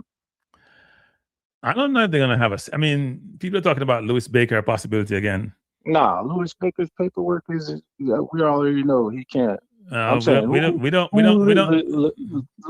Realistically, is it Ravel? I'm telling you, Lewis Baker name has been coming up. Oh, really? Like he can sort out his paperwork before all this? I don't know if he can sort it out, but his name has been coming up. So we'll see what happens. So I mean, look, I think Hayden, as you said, Ravel, Hall, Daniel Johnson, maybe Baker. They got Palmer there already. Those would be the midfielders I say one should be considering and thinking about. Yeah. Some people like that because there's no local players in that list, but yeah, I mean, look, man, if they want to get $12 million, the local player thing can take a break for 2 games, man. I mean, this is how, common sense it is. Like, if they want to try to use the New Caledonia and Congo as a shop window, that's just, come on, man. Like, that's just ridiculous. But if they have some of these players come in that's in the 50-player pool, we got a shot. I'm not, you know what I'm saying? I'm not just totally writing off the situation. It's up to us to kind of project like, yo, this is who we need to send out. This whole chemistry thing, I mean, yeah, it's nice if you build chemistry throughout a tournament. Like, if you play in the Gold Cup or play in AFCON or something, some guys going to get some chemistry. But if you bring people who's getting hurt, people is going to, have family situations, nobody's ever going to show up as the projected 23 players that we wish we could all see. You notice that's never happened in the last however many years since we had some of these big Premier League stars. We never got the full strength team ever to assemble. Well, let's see what happens in March. Most of the people have recovered from injury, so let's see what happens. Hopefully it works out well. All right, Crunk. Yeah, man. Bless Jay. Thanks for the call. All right. So before the game says, chemistry is crucial in team sports, often predicting success better than raw skill alone by enhancing coordination, resilience, and performance under pressure. Please correct the caller. I'm not going to correct the caller when it comes to international football. So let me just say this. Yes, for Arsenal, for Man U, all those countries, yes. But, hey, before the game, did the dream team who played in the Olympics in the 90s with Barkley and Magic and all them, did they have chemistry? Wasn't there a pickup team? Is Real Madrid a chemistry team or a pickup team? That's why they fire the coach every year. Yeah? At a certain level, where players are being coached very similar nowadays. They're coached very, very similar. Very similar nowadays. A lot of strategies. They make coaching now cookie cutter. How they coach players. They learn all the same fundamentals. In international football, where you're coming together for a 1 week period, sometime maybe 2, between travel and recovery and all that, you only have 4 or 5 days on the playing field. How much you going to how much chemistry you're going to really develop?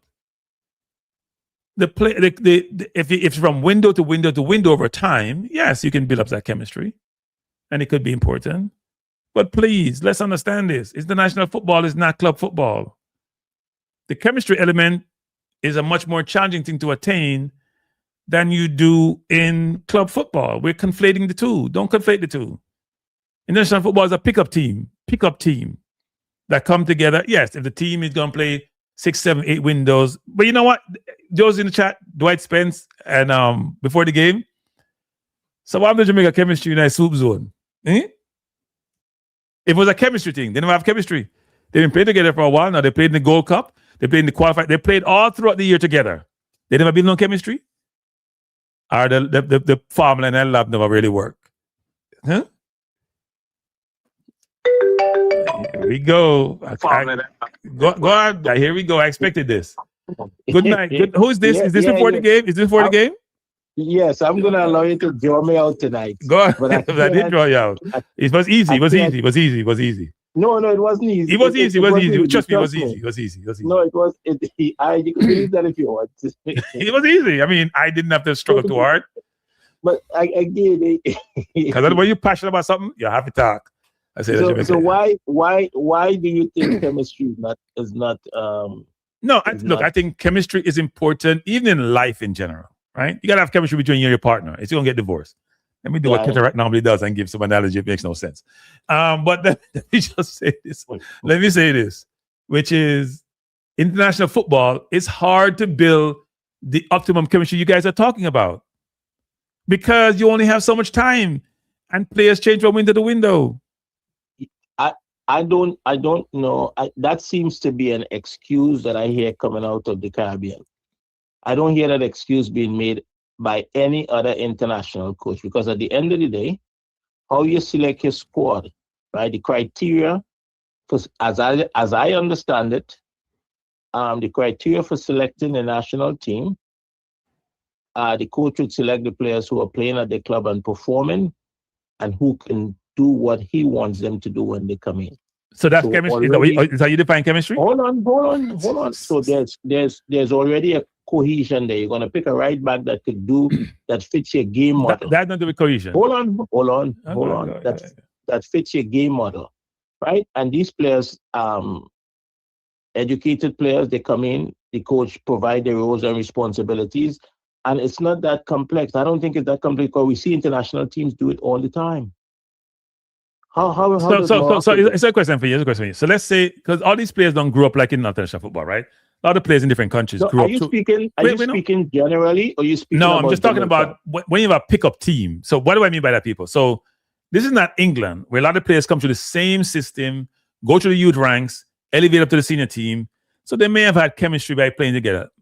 You know, Musiala and Billingham, for example, right? Those players come into the ranks together. They play for different countries now. But I'm saying you can easier find that chemistry there. If I'm picking a team combined of local players and diaspora players, they never came through the youth ranks together. They just come to get international window to get together. How much chemistry can I truly build? Depends on how much windows they come together. But how much? But am I going to have a formula where I'm saying, you know what? Now it's January. December is a year out. We're going to have 6 windows. Here's I'm going to build that chemistry, that unity, that uniformity for a team. Or you know what? It's maybe 3 windows. Half of them don't come in any given window. Where do I get time to build that chemistry that we're talking to? Is chemistry built in a day over a period of time? And by the way, for Jamaica and Trinidad, who both failed to make the World Cup, where was that goddamn chemistry you guys keep talking about? Where's that chemistry? Okay, so they don't know something about chemistry. They didn't take that subject in school. So the truth is this: you're now qualified the conversation, right? So you're speaking specifically to Jamaica and Trinidad. I'm speaking to teams where the team are not built from ground up. They're not built from ground up. They're built by putting together a bunch of different players, and they don't have a lot of time to come together. I'm gonna give you an example. Which of a club team, I think is a pickup team, but eventually should be the cohesive. Real Madrid. They just go buy the best players all over the world and put them together. I don't think I personally don't believe that that's a good example, because I think international coaches that coach international teams are able to put teams together. Yes, they're dealing with quality footballers, and they bring them in based on their ability to do what the coach wants, right? And we see them perform all the time. We see it over and over again. Now, if you're talking about mixing, you're specifically speaking, and I'm going to only on this occasion, you're specifically speaking about Jamaica mixing local players with diaspora players who play in England and whatnot. I would agree with you. It becomes difficult because the players are on different levels, right? Some players, the players that play overseas, is probably going to see things faster than the local players because they train and play at a different speed every day. Their education is different. So trying to mesh them together, that's going to be difficult. And if you have them for 6 months, it probably still wouldn't happen. Yeah, right? I mean, it over 6 months. It depends on what period of time you have them for 6 months, right? Is it you have them for a day, 2 days, a week, 2 months, 3 months? Because I mean, people go away and play, and they come at the national team, and the system of play may be different, right? style of play may be different. But you already learned it. You already learned multiple style of plays. You just got to adapt to what's required in your given situation and given environment. Yeah, I think to say overall that it can't happen, that you can't build chemistry. I think No, we're not saying you can't build chemistry. The point I'm trying to make is that I think chemistry in Jamaica's case is overemphasized because people are saying you shouldn't bring any more new players because you're going to affect the chemistry. I'm like, they failed. What chemistry are you talking about? They weren't good enough. I heard that the first time I heard that statement was 4 years ago. I heard the chairman of the technical committee, his exact words were, chemistry is overrated. Right? And I didn't agree with it then. I think he probably meant in comparison to other criteria. No, don't speak for him. You cannot speak because for him. I think because I'm saying it too, but in the context of what I'm saying. You're saying it too, so both of y'all. I'm saying because there's always context, people. Context matters. Context matters. Seriously, context does matter. The idea that chemistry is overrated. It's not overrated. I read to international football for the Caribbean. I'm just telling you what was said. Yeah, okay. I'm just telling you what was said, and you just said. I have a question for you. I have a question for all of you people. We'll go chemistry. We'll go chemistry class. We'll never take chemistry in our school. You have a question for no? So I wonder how much time the Curacao team get to come together to build that chemistry you're talking about. Wait. I'm not finished. I wonder how much time the Haiti team came together to build that chemistry you're talking about. Or is it based that the players just could play football? They probably have a good coach to help them get over the mountain. They probably have very good players that can come together. They probably play in different systems. They can adapt how they play, and they come together. Because the chemistry you guys are talking about is a long-term thing where the chemistry is optimum. I'm saying I need quality players first. I'll think about everything else afterwards. That's what I'm saying. There's a hierarchy, and chemistry is not on the top on my list. All right. So hold on now. And this is important. Have you just changed your position? Have you just changed your position on the importance of chemistry and that chemistry could be built because you're citing Haiti and Curacao? No. What I'm saying, I don't think Curacao and Haiti has had time to build the chemistry that you guys are talking about. I think there's a difference between. You know what? Here's a question for you. People, here's a question. $1 million question. Please define the chemistry you're talking about. Please define it. Not the way Google does it, by the way. Please define the chemistry that you're talking about. I just give it to you the ability to bring a group of players together and put them on the same page. Have them know what their roles or responsibilities are and what to expect from their teammates in certain moments of the game. So that's not the chemistry I hear people talking about, though. The chemistry I hear people talking about is how you play on the football field and your ability to interact, relate, engage, and support your teammates in the context of, I know how you play. I know how, before the game, know how cranky play. You know everything. When he's going to run, you know when he's going to run. When he's going to walk, you know when he's going to walk. Because he knows the player. They come together. They bond. That's what I'm hearing. There's a difference between that and what the coach give me instructions, and I can carry the coach's instructions. I don't think that's chemistry per se. I think it's can you follow direction. There's a difference. I don't think the chemistry you guys are we're defining chemistry the wrong way. Or we define it differently. Shouldn't say the wrong way. We define it differently. Okay, so in the context that you put out, that you just have 4 days, right? Yeah. You spoke about travel and all that stuff. Travel, recovery, you know how that works. Recovery and all that stuff, right? Yeah. So do you need obviously the chemistry you're talking about is going to take longer, right? Yeah, the chemistry, the way chemistry is defined, yes. But the immediate task at hand is to win the football match.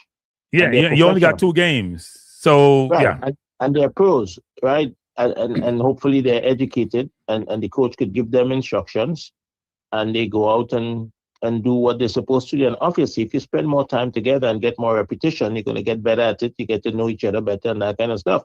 Yeah. But what I think I've seen is when you have players that play at a different level to some of the players that play overseas, I think things don't happen when some players expect it. So I've seen Bailey, for example. It seems as though he expecting the pass to come now, and it doesn't come now, and it's later, and the whole thing is disrupted, right? And you can see a little bit of frustration. You mean Bailey receiving the pass or Bailey not making the pass? Which one? No. There's legitimate times when the pass don't come his way. No, there's more time when he don't pass the moment, damn ball versus the other way around. I don't disagree with you, but there's more time when he don't pass the ball. When he take 10 touches versus taking 2 touches. You know this. When he took 5 touches versus taking 1 touch. That's more him not passing the ball. You're just trying to be a politician tonight. I don't know where you must be watching those. You're not watching the people in the White House, but they don't want to be politicians.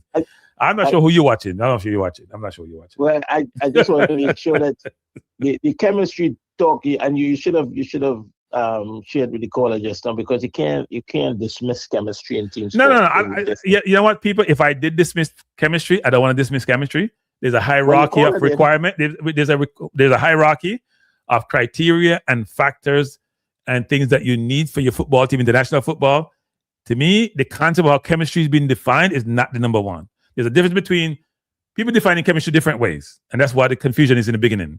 If we have a similar definition of chemistry, then we can talk about, is it as an imperative for the national team, international football, when we call it a pickup team? There's a difference. There's a difference. At the risk of being controversial, there was a lot of chemistry in the Jamaican team. I mean, guys were. They did party together. That's chemistry. They party together. Right, late at night. That's chemistry. Right. Yes, in fact, that's as good a chemistry you get. And we saw the outcome. And there was always the statement that always came out of every window is that the vibes is good in camp. Yeah, the coach saw with the vibes. Yeah. So, right. Was it the party vibes, or what kind of vibes was it? It sure wasn't workout vibes.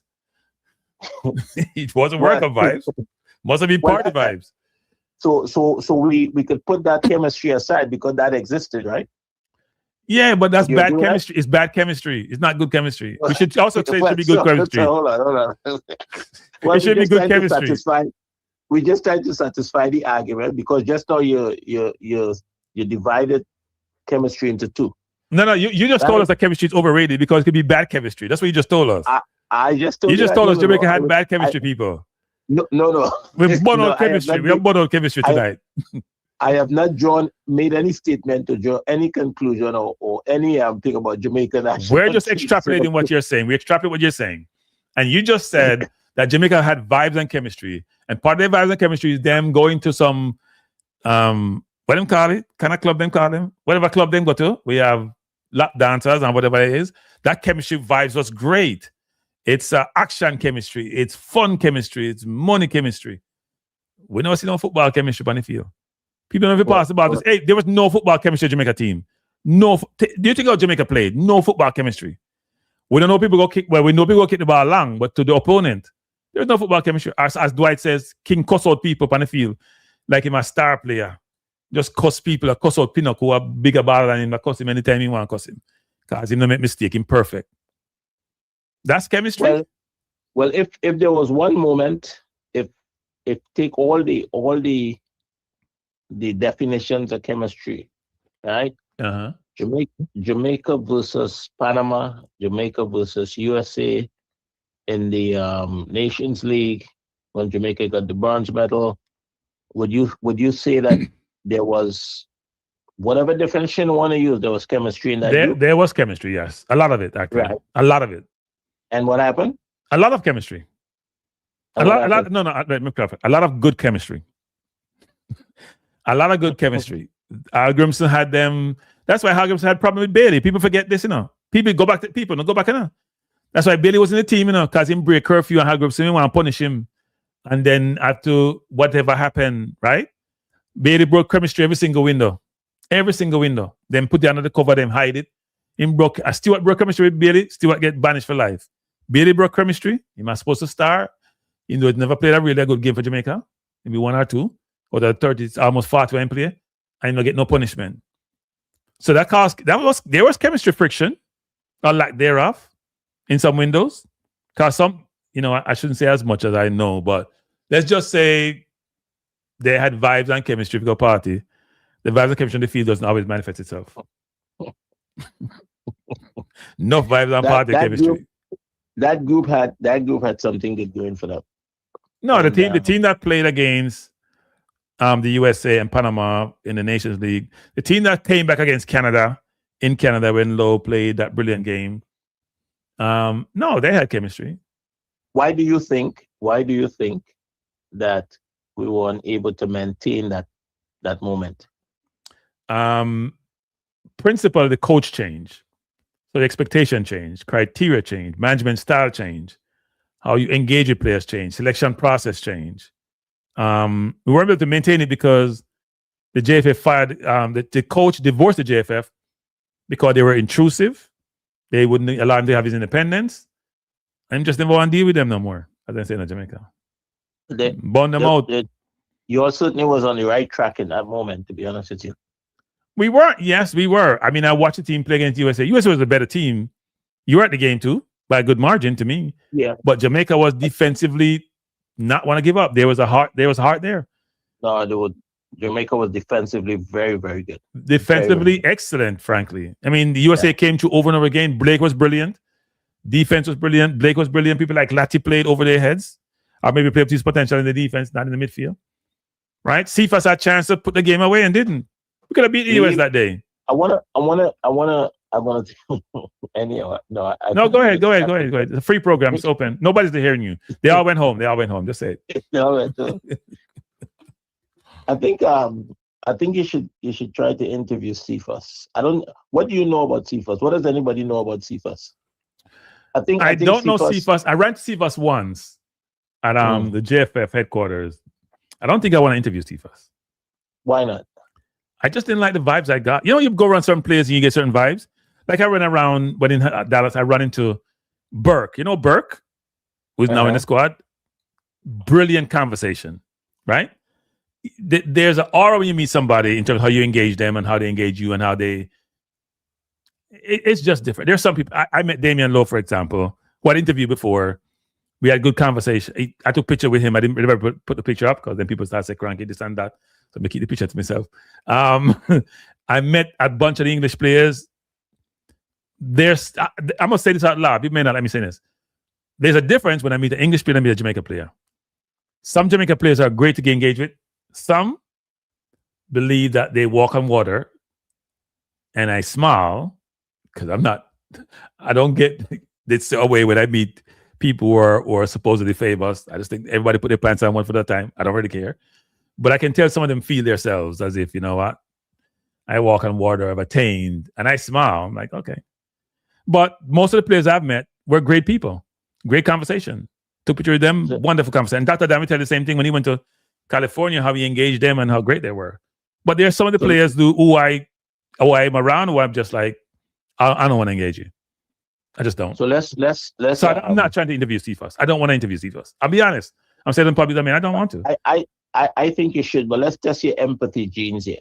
If you're an athlete, and in every 4 days, people's opinion about you change. Oh Lord! Right, that is tied to your performance, and most of their opinion is based on emotion, right? No, the opinion is based on. Wait, before you. I know because the opinion is basically talking about me and Cephas.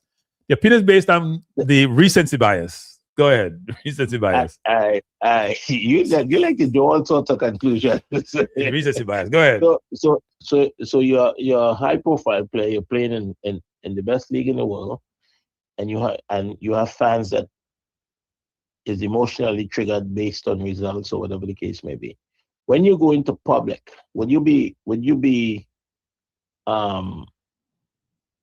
inclined to want to speak to people unless you know it's relatively safe? Well, I think if you're comfortable in your communication skills and you're comfortable in how you engage in any environment, I don't think you should have trepidation in talking in any environment. Right? So if you're comfortable, if you have grown up the right way and you've been informed, educated about, like they do it in college basketball here and college sports where they have media training, right? And you hear a lot of kids people don't realize, some of these kids that get interviewed, like a Saka, for example, 19, 18, they sound like they're 50 years old. Billingham, sound like he's 100 years old. They're been well taught in the home and in the pub, in the academies, how to engage with media. First of all, intelligence is an imperative, frankly, just not innate intelligence, learned intelligence, how you develop mentally is as important as you develop technically in a football field. People don't seem to realize that. So, because the decision making you're going to make in the game is relative to how you make decisions in general. if you think about how life is supposed to work. It doesn't always work that way, but it's supposed to be. So therefore, if you've been trained as a footballer, as I know you do, when you train your people, in terms of life lessons, then you shouldn't have trepidation to be interviewed in any environment. You shouldn't. If you brought the right way, you shouldn't have any trepidation. I don't think you should. Even in a hostile environment, you gotta know to convince people to be on your side versus the other way around. All right, can I bring you back to the conversation we're having? Okay, so go ahead. Okay, so Saka, you mentioned as an example of somebody who is confident, could speak to people. He has no issues with that. Okay, but he goes out and he's out somewhere where he's not so sure about the people around him and people approach him. Do you think he'll be open to have a conversation until he knows it's safe? Maybe not. Right. So is that what you may be seeing and saying, that people behave like they walk? No. Actually, no. I mean, I observed the person when I was in that environment with them. I observed them, mm-hmm. and they were exactly what I expected them to be. To be honest, I think you should interview Cephas. I don't know why. I do not want to interview Cephas. I have no desire to interview Cephas. But you do. But nobody knows. Well, at least I don't, and I don't know if you do. But I don't I have no desire to interview Cephas. Cephas has a story. I'm sure he does, but somebody's going to interview him. Can go on other people's channel and get interviewed. I don't want to interview Cephas. I have no desire. This is not knocking the player. I just don't have a desire. Yes, it is. It is. No, I don't have a desire to interview him. Like I don't have a desire to interview a lot of people. Not only Cephas. Why? I have a desire to interview Ravel Morrison. I do have that desire to interview Ravel. I like Mavericks. Especially Mavericks with ability. But there's some players that don't have a desire to. Okay, I'm going to give you an example. I would interview Damian Lowe any day of the week. Because I've interviewed him already when he was on our channel.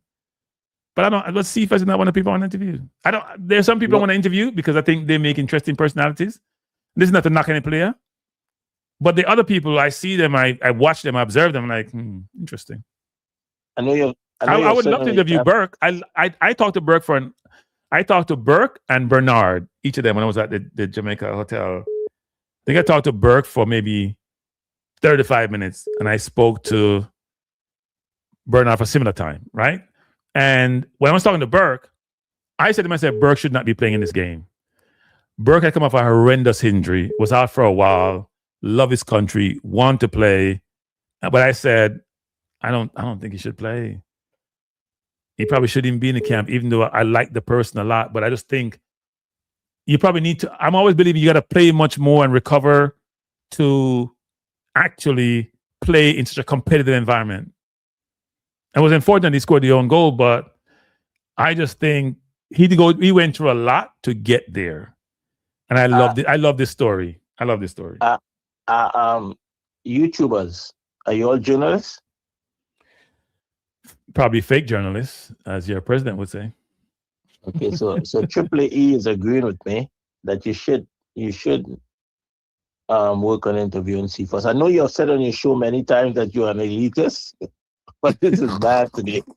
This is bad today. Because I tell people, if I say something, it's gonna cost aspersion on the player. Like I would love to interview. It's not even the player. I would love to interview. I have to talk to him first, though. I would love to interview Whisper, but I have to have a conversation. Wait a minute. I'd love to interview Whisper, but I have to talk to him offline first for like an hour before I interview him. This morning, I was listening to what's that channel that carry government news here? What do you mean? All the DC NPR? No, not NPR. The other one. It's on television. Oh gosh, they have two channels that carry government news, but whatever it is, I was listening to it, and they have people calling in the morning. Sometimes they have a program where people call in and give their point of view. And a guy called in, and he was sharing his point of view, and it's amazing how the journalist is sitting there, and she's letting him say what he's saying, and most people right now probably don't agree. Well, the polls say that most people don't agree with what he was saying, but he was saying it, he believed in it. And then she turned and asked him the other side, the other opinion, right? And he started to stutter. I see this as the same thing. You may not have the same desire regarding CFOS, but I think you should. CFOS is worth an interview. I think people should get to know CFOS a little bit. Because people say all sorts of things about If CFOS. you hear me say something, there must have been something why I say that.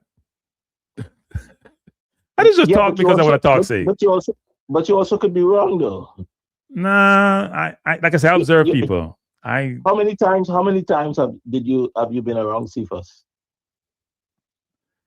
Well, do a poll. I think maybe once or twice. Maybe once or twice. Do a poll right now and see. No, I don't want to do a poll because I cannot be convinced to change my mind. I have nothing against CFOS. You hear people. I used to say CFOS and any 10, right? And then I changed and says any 10, any 11, excluding CFOS. Then I spent some in the middle, like, bring him on when the game is late, whatever. But I'm telling you, like, I don't have a desire to interview Leon Bailey. There's some players I don't have a desire to interview. I just don't. A player like Whisper, who's that young, I would love to interview. Who do you do the interviews for? I do the interviews for the audience.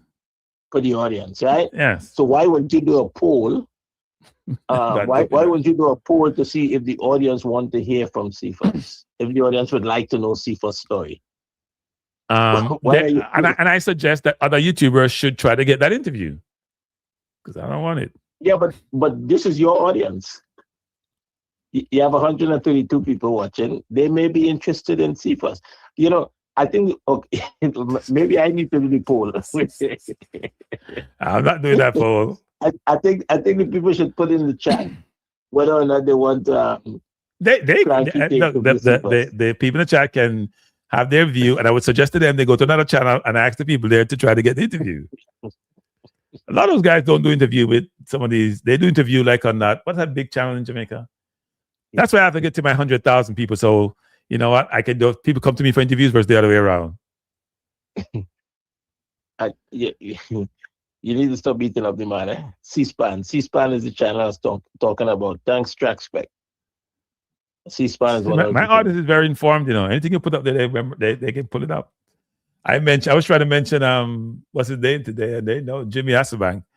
They know it's Hasselbank. I couldn't remember Hasselbank's name. Hasselbank gonna be helping us Suriname, right? No, I didn't. Yeah. He says on Sky Sports. Yeah, he says on Sky Sports. So they asked him, and he's glad to do it.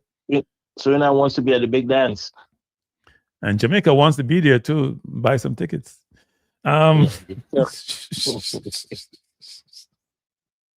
want to go buy tickets for the big dance. We are. They're trying to bring in overseas based persons with excellent resumes, and we're going local. Such a shift, such a difference in approach. Let's see which one is more successful. I think it's gonna be hard for Suriname to get by those two teams, though. Well, if chemistry is not important, you may just have a better chance without. Exactly, that's my point. Yes, we're gonna put chemistry or bono chemistry and just pick up 11 people, the 11 best players we can find and throw them out there and just kick a ball. But I think it's very hard at this point, given how poorly we have done, to focus on chemistry versus focus on getting better players. Better players and better coach, definitely. Now, is Rudolph a better coach than McLaren? Only time will tell. But he hasn't started out well in my eyes. When you say go meet the players come mid-February and you got the coach the minute they roll from December 15th, I am losing confidence in you. Dwight say I'm misbehaving. So let me stop misbehaving. No, but I'm just saying I lose confidence in you. No, I mean so people, if you're in the chat and you have a channel, Coach Des was there. Get an interview with CFOS. People want to hear from CFOS. Yours truly. First of all, people, let me tell you something. People, let me tell you something. Cranky's one of them people who has pride, right? And I asked somebody once. I said this the other day. They tried to tell somebody I want to have an interview with them. I'm not mentioning it out. What's his name? From the coaching staff of McLaren. The kids who play for England. I'm having a night tonight, people. It's really bad. But his name will come to me. He played in 2002 World Cup. No, he played in 2002 World Cup. He played wing. He played for No, it's Sinclair or Sinclair. Yeah. Sinclair. No, Trevor Sinclair, right? Oh. Whatever his name is. He played left wing for Trevor England. Very good Sinclair, that's his player. name. And the response I got was the birds said, no, I'll give you the expense response, not word for word. Even though know me and I don't know about no interview them, no. That was probably the response I got. The person brought it back to me, and I smiled, not because of Trevor Sinclair, what he said, but the person who relayed the message to me. I smiled. I really smiled, and I said, okay, I know who you are. And the only reason I wanted to interview Trevor Sinclair was because he got canceled by Simon Jordan on Talk Sport. And I was very upset because Trevor Sinclair said this, the Queen, black people should mourn the Queen, which I agree with, by the way. And I was mad I don't have a platform to go out there and say, I agree with Trevor Sinclair, blah, blah. But I wasn't trying to interview Trevor Sinclair just because of his football exploits. I'm talking about his role in the national team and what transpired in England. And the response I got was, I was like, you know what? I that's not me. I don't go out and ask people for an interview that much. And because I try to get what I call the more interesting interviews. And I just don't willingly go bigger about it for interview. And because first of all, I don't like to be told no. So I couldn't be a salesperson. I don't like to be told no. So you see what Triple A is saying here? What? We used to hear people curse Low. And when Low did an interview in the space, people saw a different side of him. So these guys are athletes, they're footballers, and then there's the human side to these individuals. Yeah, but as you're alluding to, you got to tell your story so people can understand who you are, right? We all know they are, but people are thinking about outcome and results, right? Not thinking about the person. They don't really care about the person. I've said this numerous times. They don't care about the players. All they care about is their own personal satisfaction, which manifests itself in the context of you winning, I feel good. You lose, you don't play well, I feel bad, I'm going to take it out on you. That's all it is. They're not even cursing the player. They're cursing that person in that role not doing well. They're not cursing you as Low personally, They know Damian Lowe from a hole in the wall. They know the center back who play on the right, who keep making the long pass sometimes, and that's what they're cursing. They ain't got nothing against you as a person. They see you on the street, they probably get shy and want to talk to you. I just happen to think it would be good to hear from So I suggest you get the channel and go talk to Siva. Yeah, be disrespectful, my friend. I am not looking forward to interview Sivas. And Cephas, I have nothing against you. Nothing against you. You were in my presence once. And let's just say it is what it is. It is what it is. Yeah, chemistry is important. Chemistry is important. Chemistry is important in school and sometime in life. Make sure you have chemistry with your significant other. Make sure you have chemistry with your significant other. If you don't, that's a problem. Why is that? Because that's a team, right? That's a team. No, because if you don't, somebody else will. I suggest you do. If you don't, move on. Find somebody who's going to have chemistry with. Which we say to Jamaica, we need to move on and find some other place we can have chemistry, who can have better chemistry. Because this chemistry wasn't working.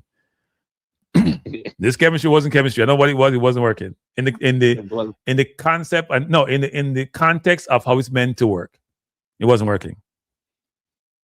They're gonna get it right, man. It's one month, but 2 months ago.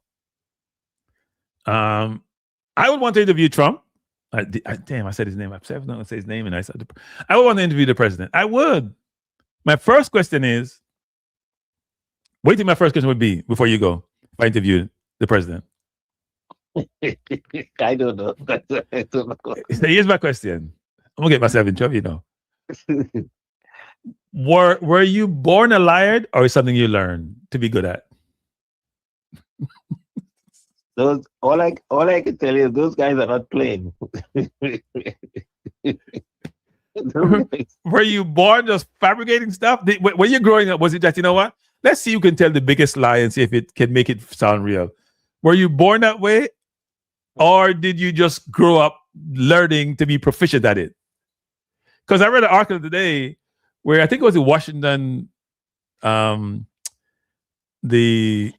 the Journal. Wait a minute. It was the Washington Post. I think it was the Washington Post. They captured all the lies that he told while he was in office. I gotta go with the number. Maybe it was 40-something thousand. But anyway, go ahead. What are you saying? Real talk, honest insight, authentic analysis, cranky live sports. What? Sports talk. Yes. Sports talk. Okay? Sports talk. Sports has We nothing don't to do with always politics. shut up and dribble. We don't always shut up and dribble. We can dribble and talk sports at the same time. Anyhow, my friend. Oh yeah, have a good night, sir. Thanks for calling. That means, all right. Take care. All right. All right, people. I've been here for about, what was it, 3 hours now? It's been fun. But as I said, I would have asked the man the question. That's what comes to mind. My thoughts on going on is one is this. As I said at the start of the program. Uh-oh. Another call. Good night. Good night, Cranky. How you doing, sir? I'm doing well. How you doing? Good. So I think this must be Dwight. This is Dwight. All right, Dwight. Go ahead. All right. So this is the key about Jamaica's chemistry. And and correct me if I'm wrong. You're somebody who's led organizations, led teams. That's true. Okay. All right. When you interview, and if you don't fit in the chemistry of my group, then you gotta go someplace else. But go ahead. Hold on. Exactly. No. That's exactly the issue with Jamaica. So let me explain to you. Jamaica both has a quality of player issue, right? Uh-huh. Not in our pool. We have quality in our pool, but the ones that we actively call, we have both a quality of player issue, but we have a communication and exactly what you just said. For example, when you have a player like Richard King, a cost man with an EPL and everything else, and then you have Cephas put him head down and run at 3 players and now gone away. And then you have the next man on the right do the whole thing. And you don't have a coach that brings them to the side, like I say, gentlemen, we need to communicate like this. And it starts with the coach. I will tell you 100%. It starts with the coach. And McLaren failed it from day one. When you don't have that coach instructing the players, you need to talk to your teammates like this.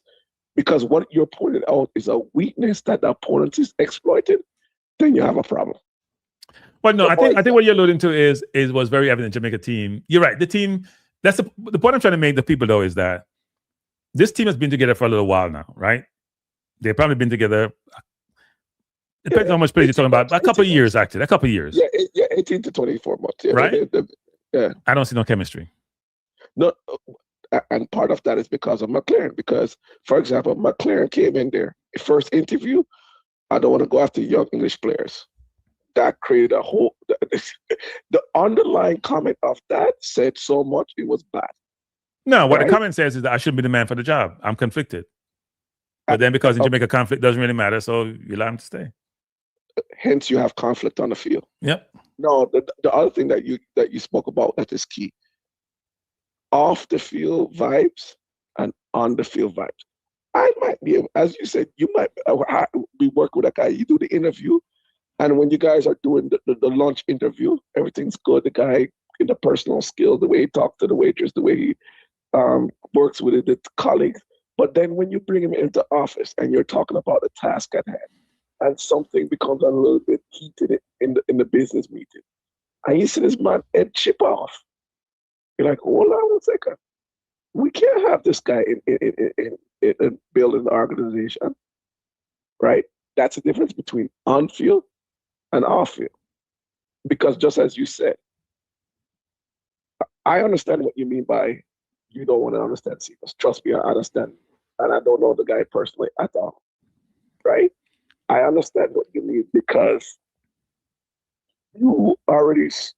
I already understand what you mean because I've been around the players on and off the field, and I know what you mean. And it's all comes down to communication skills. And for Jamaica, it's communication skills under pressure and during times of conflict. How do those people react?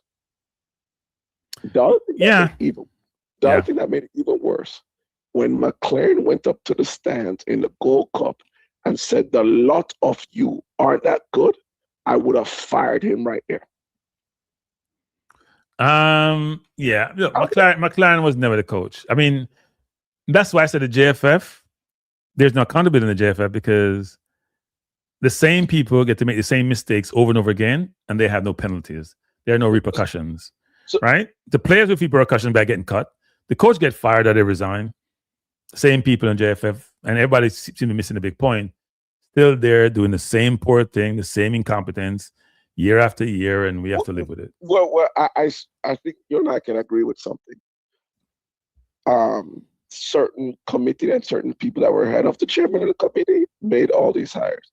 Now that certain person, and I pointed it out in this chat, said they have stepped down as the technical director of Cavalier, but yet they were on the sideline yesterday. How are you gonna step down in any role? So, okay, when you step down from a role, somebody replaces you, right? Thank you. Yes. Who replaced them? Nobody. So you never step down from the role. If you're the owner of the team, you're running everything, any single. It's nonsense. Unless you sold a team and you can't sell a team temporarily, you have to flat out sell a team, right? So none is the same. It's form of a substance. Then nothing ain't changed. The same substance. The form is just the words supposedly give you comfort. The same new GemSec says one of the reasons when they hire Andrew Pert, they make sure he doesn't have any conflicts. Right? That's what he sort of paraphrase what he says. I'm like, look beside you, GenSec. When you go to those meetings, look beside you. You don't see conflicts all over the place. What are you talking about? You're going to hire Peart about conflict. You guys don't talk about no conflict. So as long as Peart stays with the youth teams, it's fine. But no, but he's a TD now. He owns all the teams. He oversees all the teams. Are supposed to. So how is he going to oversee the person who's coaching the team when the person is on the technical committee? Like them just nonsense. So supposed to, but this is what you're not. When it comes to the senior team, right? So Speed is pulling the strings, right? We all know that, right? This is the problem, though. He's trying to patch up what he saw with McLaren failing by he made an attempt at it by putting out a criteria for player selection, because you know our Reggae Boyz, and you know our players are not this dumb. They know when you put a League One player out there and you're benching a League One player that's that's not playing minutes and that's out of form, and you're benching a player that's been doing well in the English League Championship, the players are looking at you like, why you take? And now that causes a rift. No, but here's what people are missing, though. Here's the people are missing about the criteria. So there's two things. Speed is using the coach's handbook to help him communicate certain things. If you look at the FIFA guidelines about technical director and their role and all these things, there's criteria per player selection. There's criteria player selection. All he does is take in that, regurgitate it, and put it out to the public. Fine, I don't have a problem with that. I hear people complain about it. Exactly, yeah. But here's what's interesting about that selection criteria, though. It allows him not to select any diaspora, League One, League Two player, USL player. It doesn't affect locally born players because they play in the top league in the country. And if the ones that don't, like a Wispo may play at Chelsea Academy, he is grandfathered in because he played for Jamaica before. So they have covered all their base in terms of getting local players in the team, at the same time excluding diaspora players who play at a lower than the top 20 leagues. They've been very smart and cute with it. But they liked what they liked. It's like when they said that John Wall was reassigned, he wasn't fired. It is, you guys are morons, you guys are idiots, you guys have no sense. We can abuse you intellectually because we think we're smarter than you. That's what it is. But the criteria is something that's out there if you read through some of these guidance about technical directors' role, criteria for selection is one of them. Yeah. And you spoke. The other thing that I will come back and say is, and I put it in these comments. Jamaica doesn't even select the best Jamaican-born players right now. The best Jamaican-born players. And you know me, I'm not a pro local player, pro foreign. I don't get to that thing. But even the best players that were born in Jamaica at times struggles to select the best Jamaican-born players across all our men's team. Yeah. So if you just even think about it at that, I'm talking Jamaican-born players, meaning all you have to do is pull up them passport, pull up them birth certificate, and they can get the passport. We don't even select the best ones out of that bunch, and the best team and the most cohesive team out of that bunch. Well, I think the Jamaica's problem is that Jamaica lacks leadership. So if you don't have the right leaders in the right seat with the right acumen, the right incentives to do the right thing, to ensure that to get the outcome I want, there's a process to do so, there's a plan to do so, there's a strategy to do so. If you don't have that, then you're going to have what we call, when you're recruiting, this haphazard recruiting. If people would know what the recruiting process looks like, you just be like, you know what, that man, I shouldn't have done the job. Yeah. The recruiting process is haphazard. It's not thoughtful. If they follow the guidance in the TD guidance that FIFA has out there, or what's in the general public about how you go about this, they should go follow it. They have guidance about how you recruit. Go look at Spain manual.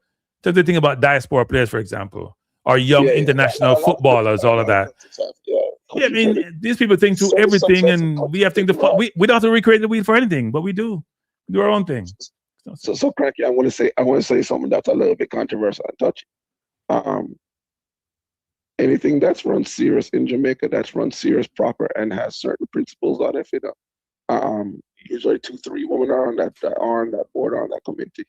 Well, they probably need 2 or 3 women on Jamaica's board. They have one slot allocated for somebody they predetermined, and the same person is in there for a year and years. So I'm going to say, and unfortunately, no, I should, the term unfortunately is not the word I want to use. The reality of Jamaica is Jamaica needs 2 or 3 women on the technical committee and 2 or 3 women on the JFF board for things to get straightened out. No, I think women are much more measured in their approach a lot of times in certain environments, right? And so they're going to be less. It may seem contradictory that women may be more emotional when it comes to certain things, but I think when it comes to like sports and this, they're much more measured in how they provide their perspective, their insights, their views on things, and how they work to get things done. Probably also going to plan better, frankly, because right now the way we operate, it's all over the place. Well, look at this. Just look at how our Reggae Girls program is ran and how the Reggae Boyz program is ran. By the way, people, Reggae Girls, man, they're recruiting like crazy. They have succession planning. They're recruiting like crazy. Skips. I mean, sorry, cracking. So you see what I mean? Yeah, they're recruiting. You see how the Reggae Boyz, Reggae Girls program is run over versus the Reggae Girls program is run. But the Reggae Girls have a coach, though. Yeah, but the Reggae Boyz had a coach. But I mean have a coach, meaning they have a coach. Yeah. They have a coach, an organized coach. They have a coach. They have a coach. Okay, they have a coach. Yeah. That has some pedigree. They have a coach. That's coach outside Jamaica. They have a coach. I also think if you look at the overall player, let's take the senior Reggae Girls. If you look at the overall player pool, the senior Reggae Girls, you're not dealing with a bunch of idiots. No, I mean the Reggae Girls are very mature. They actually need to get younger. They're a very mature team. They need to get younger. Actually, that's the big thing that they're going to struggle with, which is the football program in Jamaica is not mature. They have to see players overseas. They work really hard in recruiting to get some of the better players because you have to convince them to come and play for Jamaica, which it appears that they're doing. They may not have the right time. At the right time, these players are in good form. Yeah. No, they're not trying to recruit older. They're trying to recruit good players, right? They know that they're going to compete with some good young players. Good young players. They know they're going to have to compete with, and they even recruit mature players too. Yeah. But they know that the competition is stiff when it comes to the women's game because even England have in their junior team 3 players who were not born in England. Like everybody trying to get talent. If you look at Mexico, just to digress a little bit, 2 players from the US who plays in some of the US junior teams, senior season players, are not going to play for Mexico, right? They have them in their squad. So there's a war for talent. Except if you're Jamaica, there's no war because they don't respect diaspora players in the same way. Well, it's not that certain people don't know how to compete in that environment. They don't know how to compete in that environment. Or they don't want to compete. One of the two. Yeah, they don't want to. So cranky. And I pointed this out to a group, right? Let this sink in. Rudolph Speed and the JF talk about they want to help. I should say focus. They want to improve Jamaican local player development. Correct? Yes, they infer that, but I'm not sure. Yeah. Okay, who is one of the midfielders for Cavalier right now? Reed is Adrian, one. Adrian Reed, yeah. Reed. So if you're trying to improve that, why did Cavalier just go get a 19-year-old that plays for Turkets and Caicos and sign him in the transfer window to put him in the midfield to improve their squad? Because the owner wants to win, because winning means opportunity monetarily, otherwise. So me and you understand, and that player is probably but the owner also will probably do the same thing with Jamaica national team to try to go play in March. I'm telling you, the people who believe that this owner is only want to push his players national team when his reputation is at stake. I don't think so. I think he will put the best players. This is going to be the best test. Okay, people. In terms of hypocrisy, it'll be the best test. You know what hypocrisy is? When I wasn't in charge, I pushed local players. But now I'm in charge, let's see what you do. Okay, if you only play local players, you're going to lose. I'm going to tell you that right now. If you try to pick the best team, not a balanced team, you'll have a chance. Still a minute one, we have a chance. You go pick a bunch of local players who have been coached the right way and want to go compete against some better players who've been coached the right way, it's going to be ugly. I don't think we're going to go with local players, but I think a couple things that need to be fixed. We know that Richard King, Ethan Pinnock, and Damian Lowe do not play well together, which speaks to the chemistry issue. And we have to fix that. That's just one of the positional situations that has to be fixed on the field. I don't think that's. I know that the kid that played beside King, it was not in the 52, but I know that I think he has an interest in playing for Jamaica. Played the last game, right? Yeah, Freckleton. No, Freckleton. He plays for St. Marion with King. Yeah. It's my understanding he's interested, but he wasn't in the 52, so I found that interesting. We also have Ian Frey that played center back recently. That's been playing. He plays mostly right back. So let's just start out with simple. Does Frey, King, Pinnock? No, we need. If we're gonna play against Congo, we need speed in the middle of the park. Speed. That means that eliminate Pinnock right away. If Wissa is playing center forward for Congo, you need to be able to match him physically and in every single respect. And you need people who are physical and have some speed in those feet, not people who are just slow like molasses. That's not happening. They'll be left behind. That Congo is both technical and very physical in their midfield. Yes, but I'm saying I need somebody in center back who can handle a whistle because you just have the best chance to win. Would you put one name from Coventry City? I put Lati at center back, and I put Lati anywhere in the defense any day. I put Lati in the defense any day. So that speaks to the chemistry. I would put Lati together with Lowe and maybe Holgate, but I wouldn't. My concern about Lowe is that Lowe wants to go chase the game versus let the game come to him. Sometimes Lowe is too aggressive. And when you're overly aggressive against very good players, they exploit you. I will say this about Lowe. He needs to have about 10, 12 club games underneath his legs to be effective. If he doesn't, he's not. It's not that he doesn't want to win. He just won't have the legs to do what he wants to do. Well, the criteria suggests that if you don't have a team, unless Jamaica is now his team, where he plays with a local team, then you can't be starting because there's two sets of criteria, right? There's categories as they call them. There's criteria. To me, they kind of got confused, but part of it is that you got to be playing regularly with your team for selection. Well, you look at it, and I pointed out Boza, Dixon, YMNM, Sifa haven't been playing regularly. We know that. Can't tell them on them pants on my channel in Jamaica that and lose their mind. Yeah, but if you really look at it in detail and technically, it's not a bit. But I'm saying the criteria and the categories were put in place publicly so that there's no ambiguity about certain of those categories or criteria in terms of selection. So if I say, if you're not playing for your club team on a regular basis, that's one of the things to exclude you. But what they did, they had the other categories to allow them to Right. not adhere to what they're actually putting out. But at least they can tell you. So if they're not playing Cephas, for example, he's not playing for his team. I didn't consider him in the other category. So let's move on. Right? The funny thing is, So they want a cake and needed to. I think 3 out of those 4 rules were written with Ravel Morrison in mind. No. Ravel will exclude that. Well, he will satisfy one section, which is he played for the team before. But no, he may satisfy all of them because he's playing for his team. If it's a corner league team, he's playing for the team. He's a prior Reggae Boy, so he may get around it. But they put a criteria that you have to be playing in the top league of the country. No.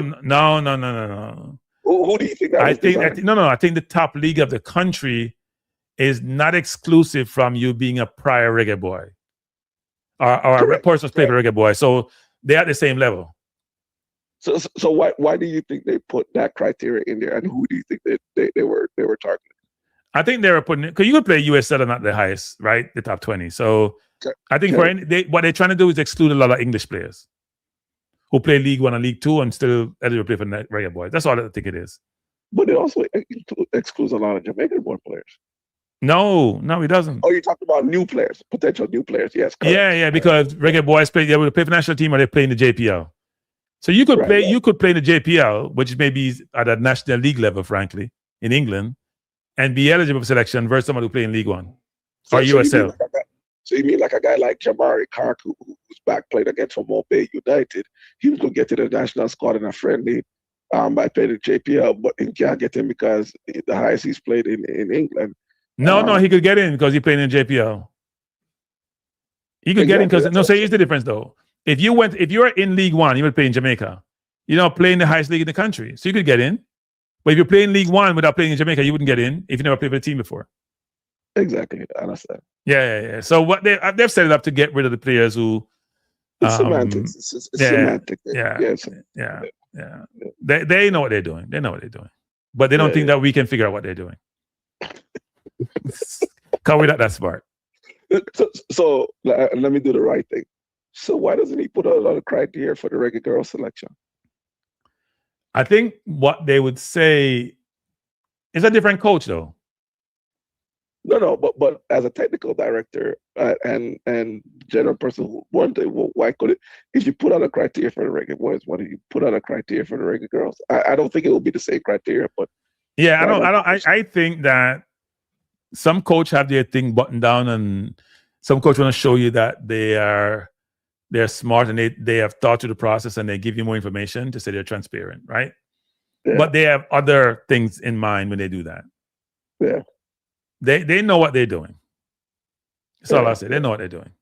Exactly. They can be cute as they want to, and we're not smart enough to figure it out. So we just have to say, we'll see what happens. But no, they have excluded certain League One, even though, to be honest, they have I guess they have a catch-all category called other. I'm gonna give you an example. I'll get myself in trouble since I've been pushing this player. Tyrese All wouldn't be qualified based on the criteria. Right, because he plays League One and he's never been called up yet. Right, and he's never been called up by Tottenham as yet, even though he may be in Tottenham team next year. So he wouldn't be eligible. Yeah. Right, he wouldn't be eligible, frankly. He's in the 52, but he wouldn't be eligible based on the criteria unless they put him in that other category, whatever that other category entails. They have other catch-all where they can make decisions that doesn't satisfy all the previous criteria that they provide in categories. But Craig, you know the UK as well as I do. Once again, I will say this: there are probably other Jamaican-born players that they're overlooking. Oh, there are tons of them. There's a player. I don't know. I think he has some paper issues. Like Egan Riley, for example, who's at Marseille, right? Jonathan Rowe is at Rangers now. He was at Marseille last year. I'm not sure Rowe wants to play. He played for England under 20 when they won? But those are Jamaican eligible. But I'm talking about Jamaican-born players. Oh, I don't know those players. I'm sure there may be a few, but I don't know those players. But the focus is on if it was a really mature, well thought out strategic recruiting process, what you would have is a team of individuals, not even one. And it's like how Jamaica do recruiting, where they have people by regions, right? To recruit. You have a structure that you set up, and they're surveying, you cover one part of the world. England maybe spend much more resources there. You would split the world into about 5 different, about 6. Yeah, you may have England by a separate place by itself, right? Versus a region, right? So you may have England and the rest of Europe, for example. And then what you're doing is you have a methodology that you're putting in place. How you go about identify people of Jamaican nationality, you confirm it. So you have that running list. And then you're tracking these players for all your different teams. So you make England scared. And you find a way to get them comfortable with Jamaica and playing for Jamaica. Because they already do it in their household in terms of how they grew up and how they're informed, what food they eat. The culture is already there. So you just to get them you don't have to sell. You don't really be have to Jamaica as sell. a viable alternative to where they are. Yeah. We don't have that. So we don't have that.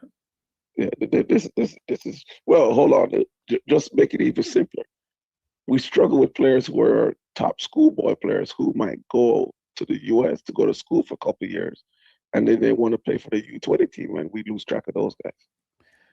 Yeah, so I'm saying the recruiting process of how you maintain an inventory of players, identify the players, track their progress, recruit and engage them is not what it should be.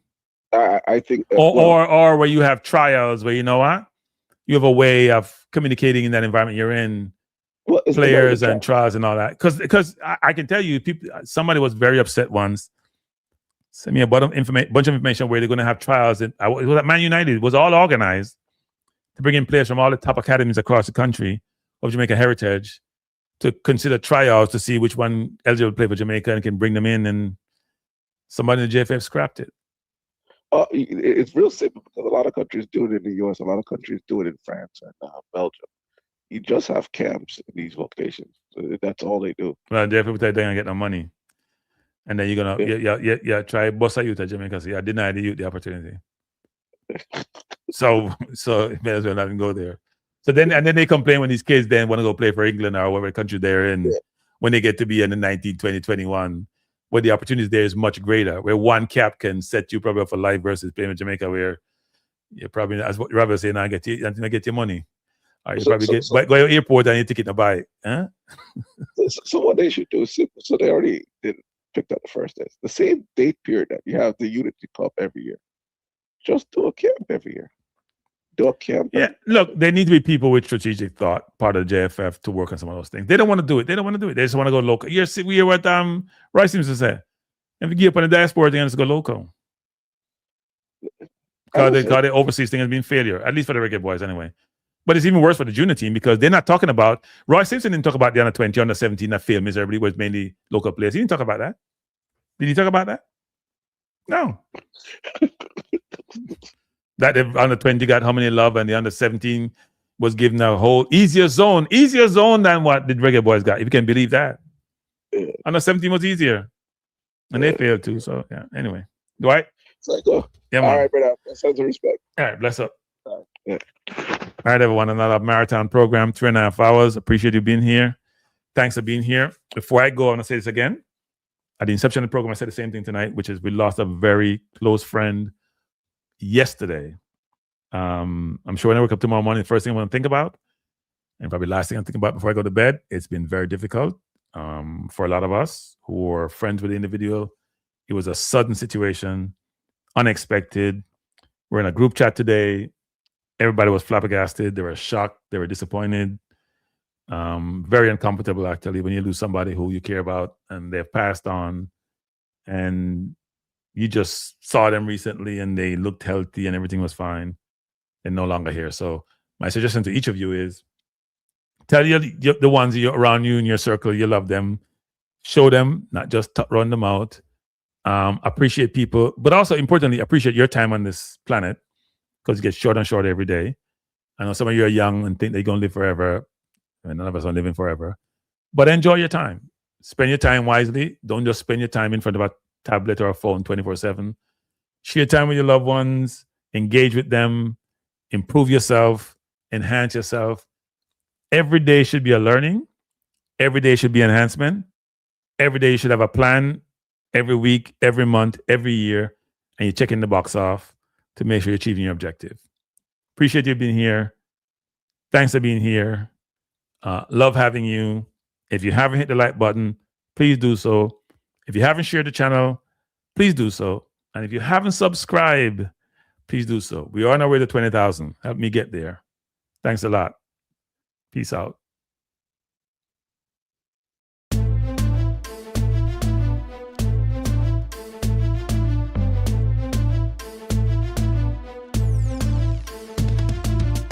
Frankie Life is the best to be now. For the best sports talk and it's free, yo. Frankie Life will be your guiding light by keeping you informed both day and night. Frankie Life, tell them. Frankie Life, heed them. Frankie Life, want them. Cranky Life.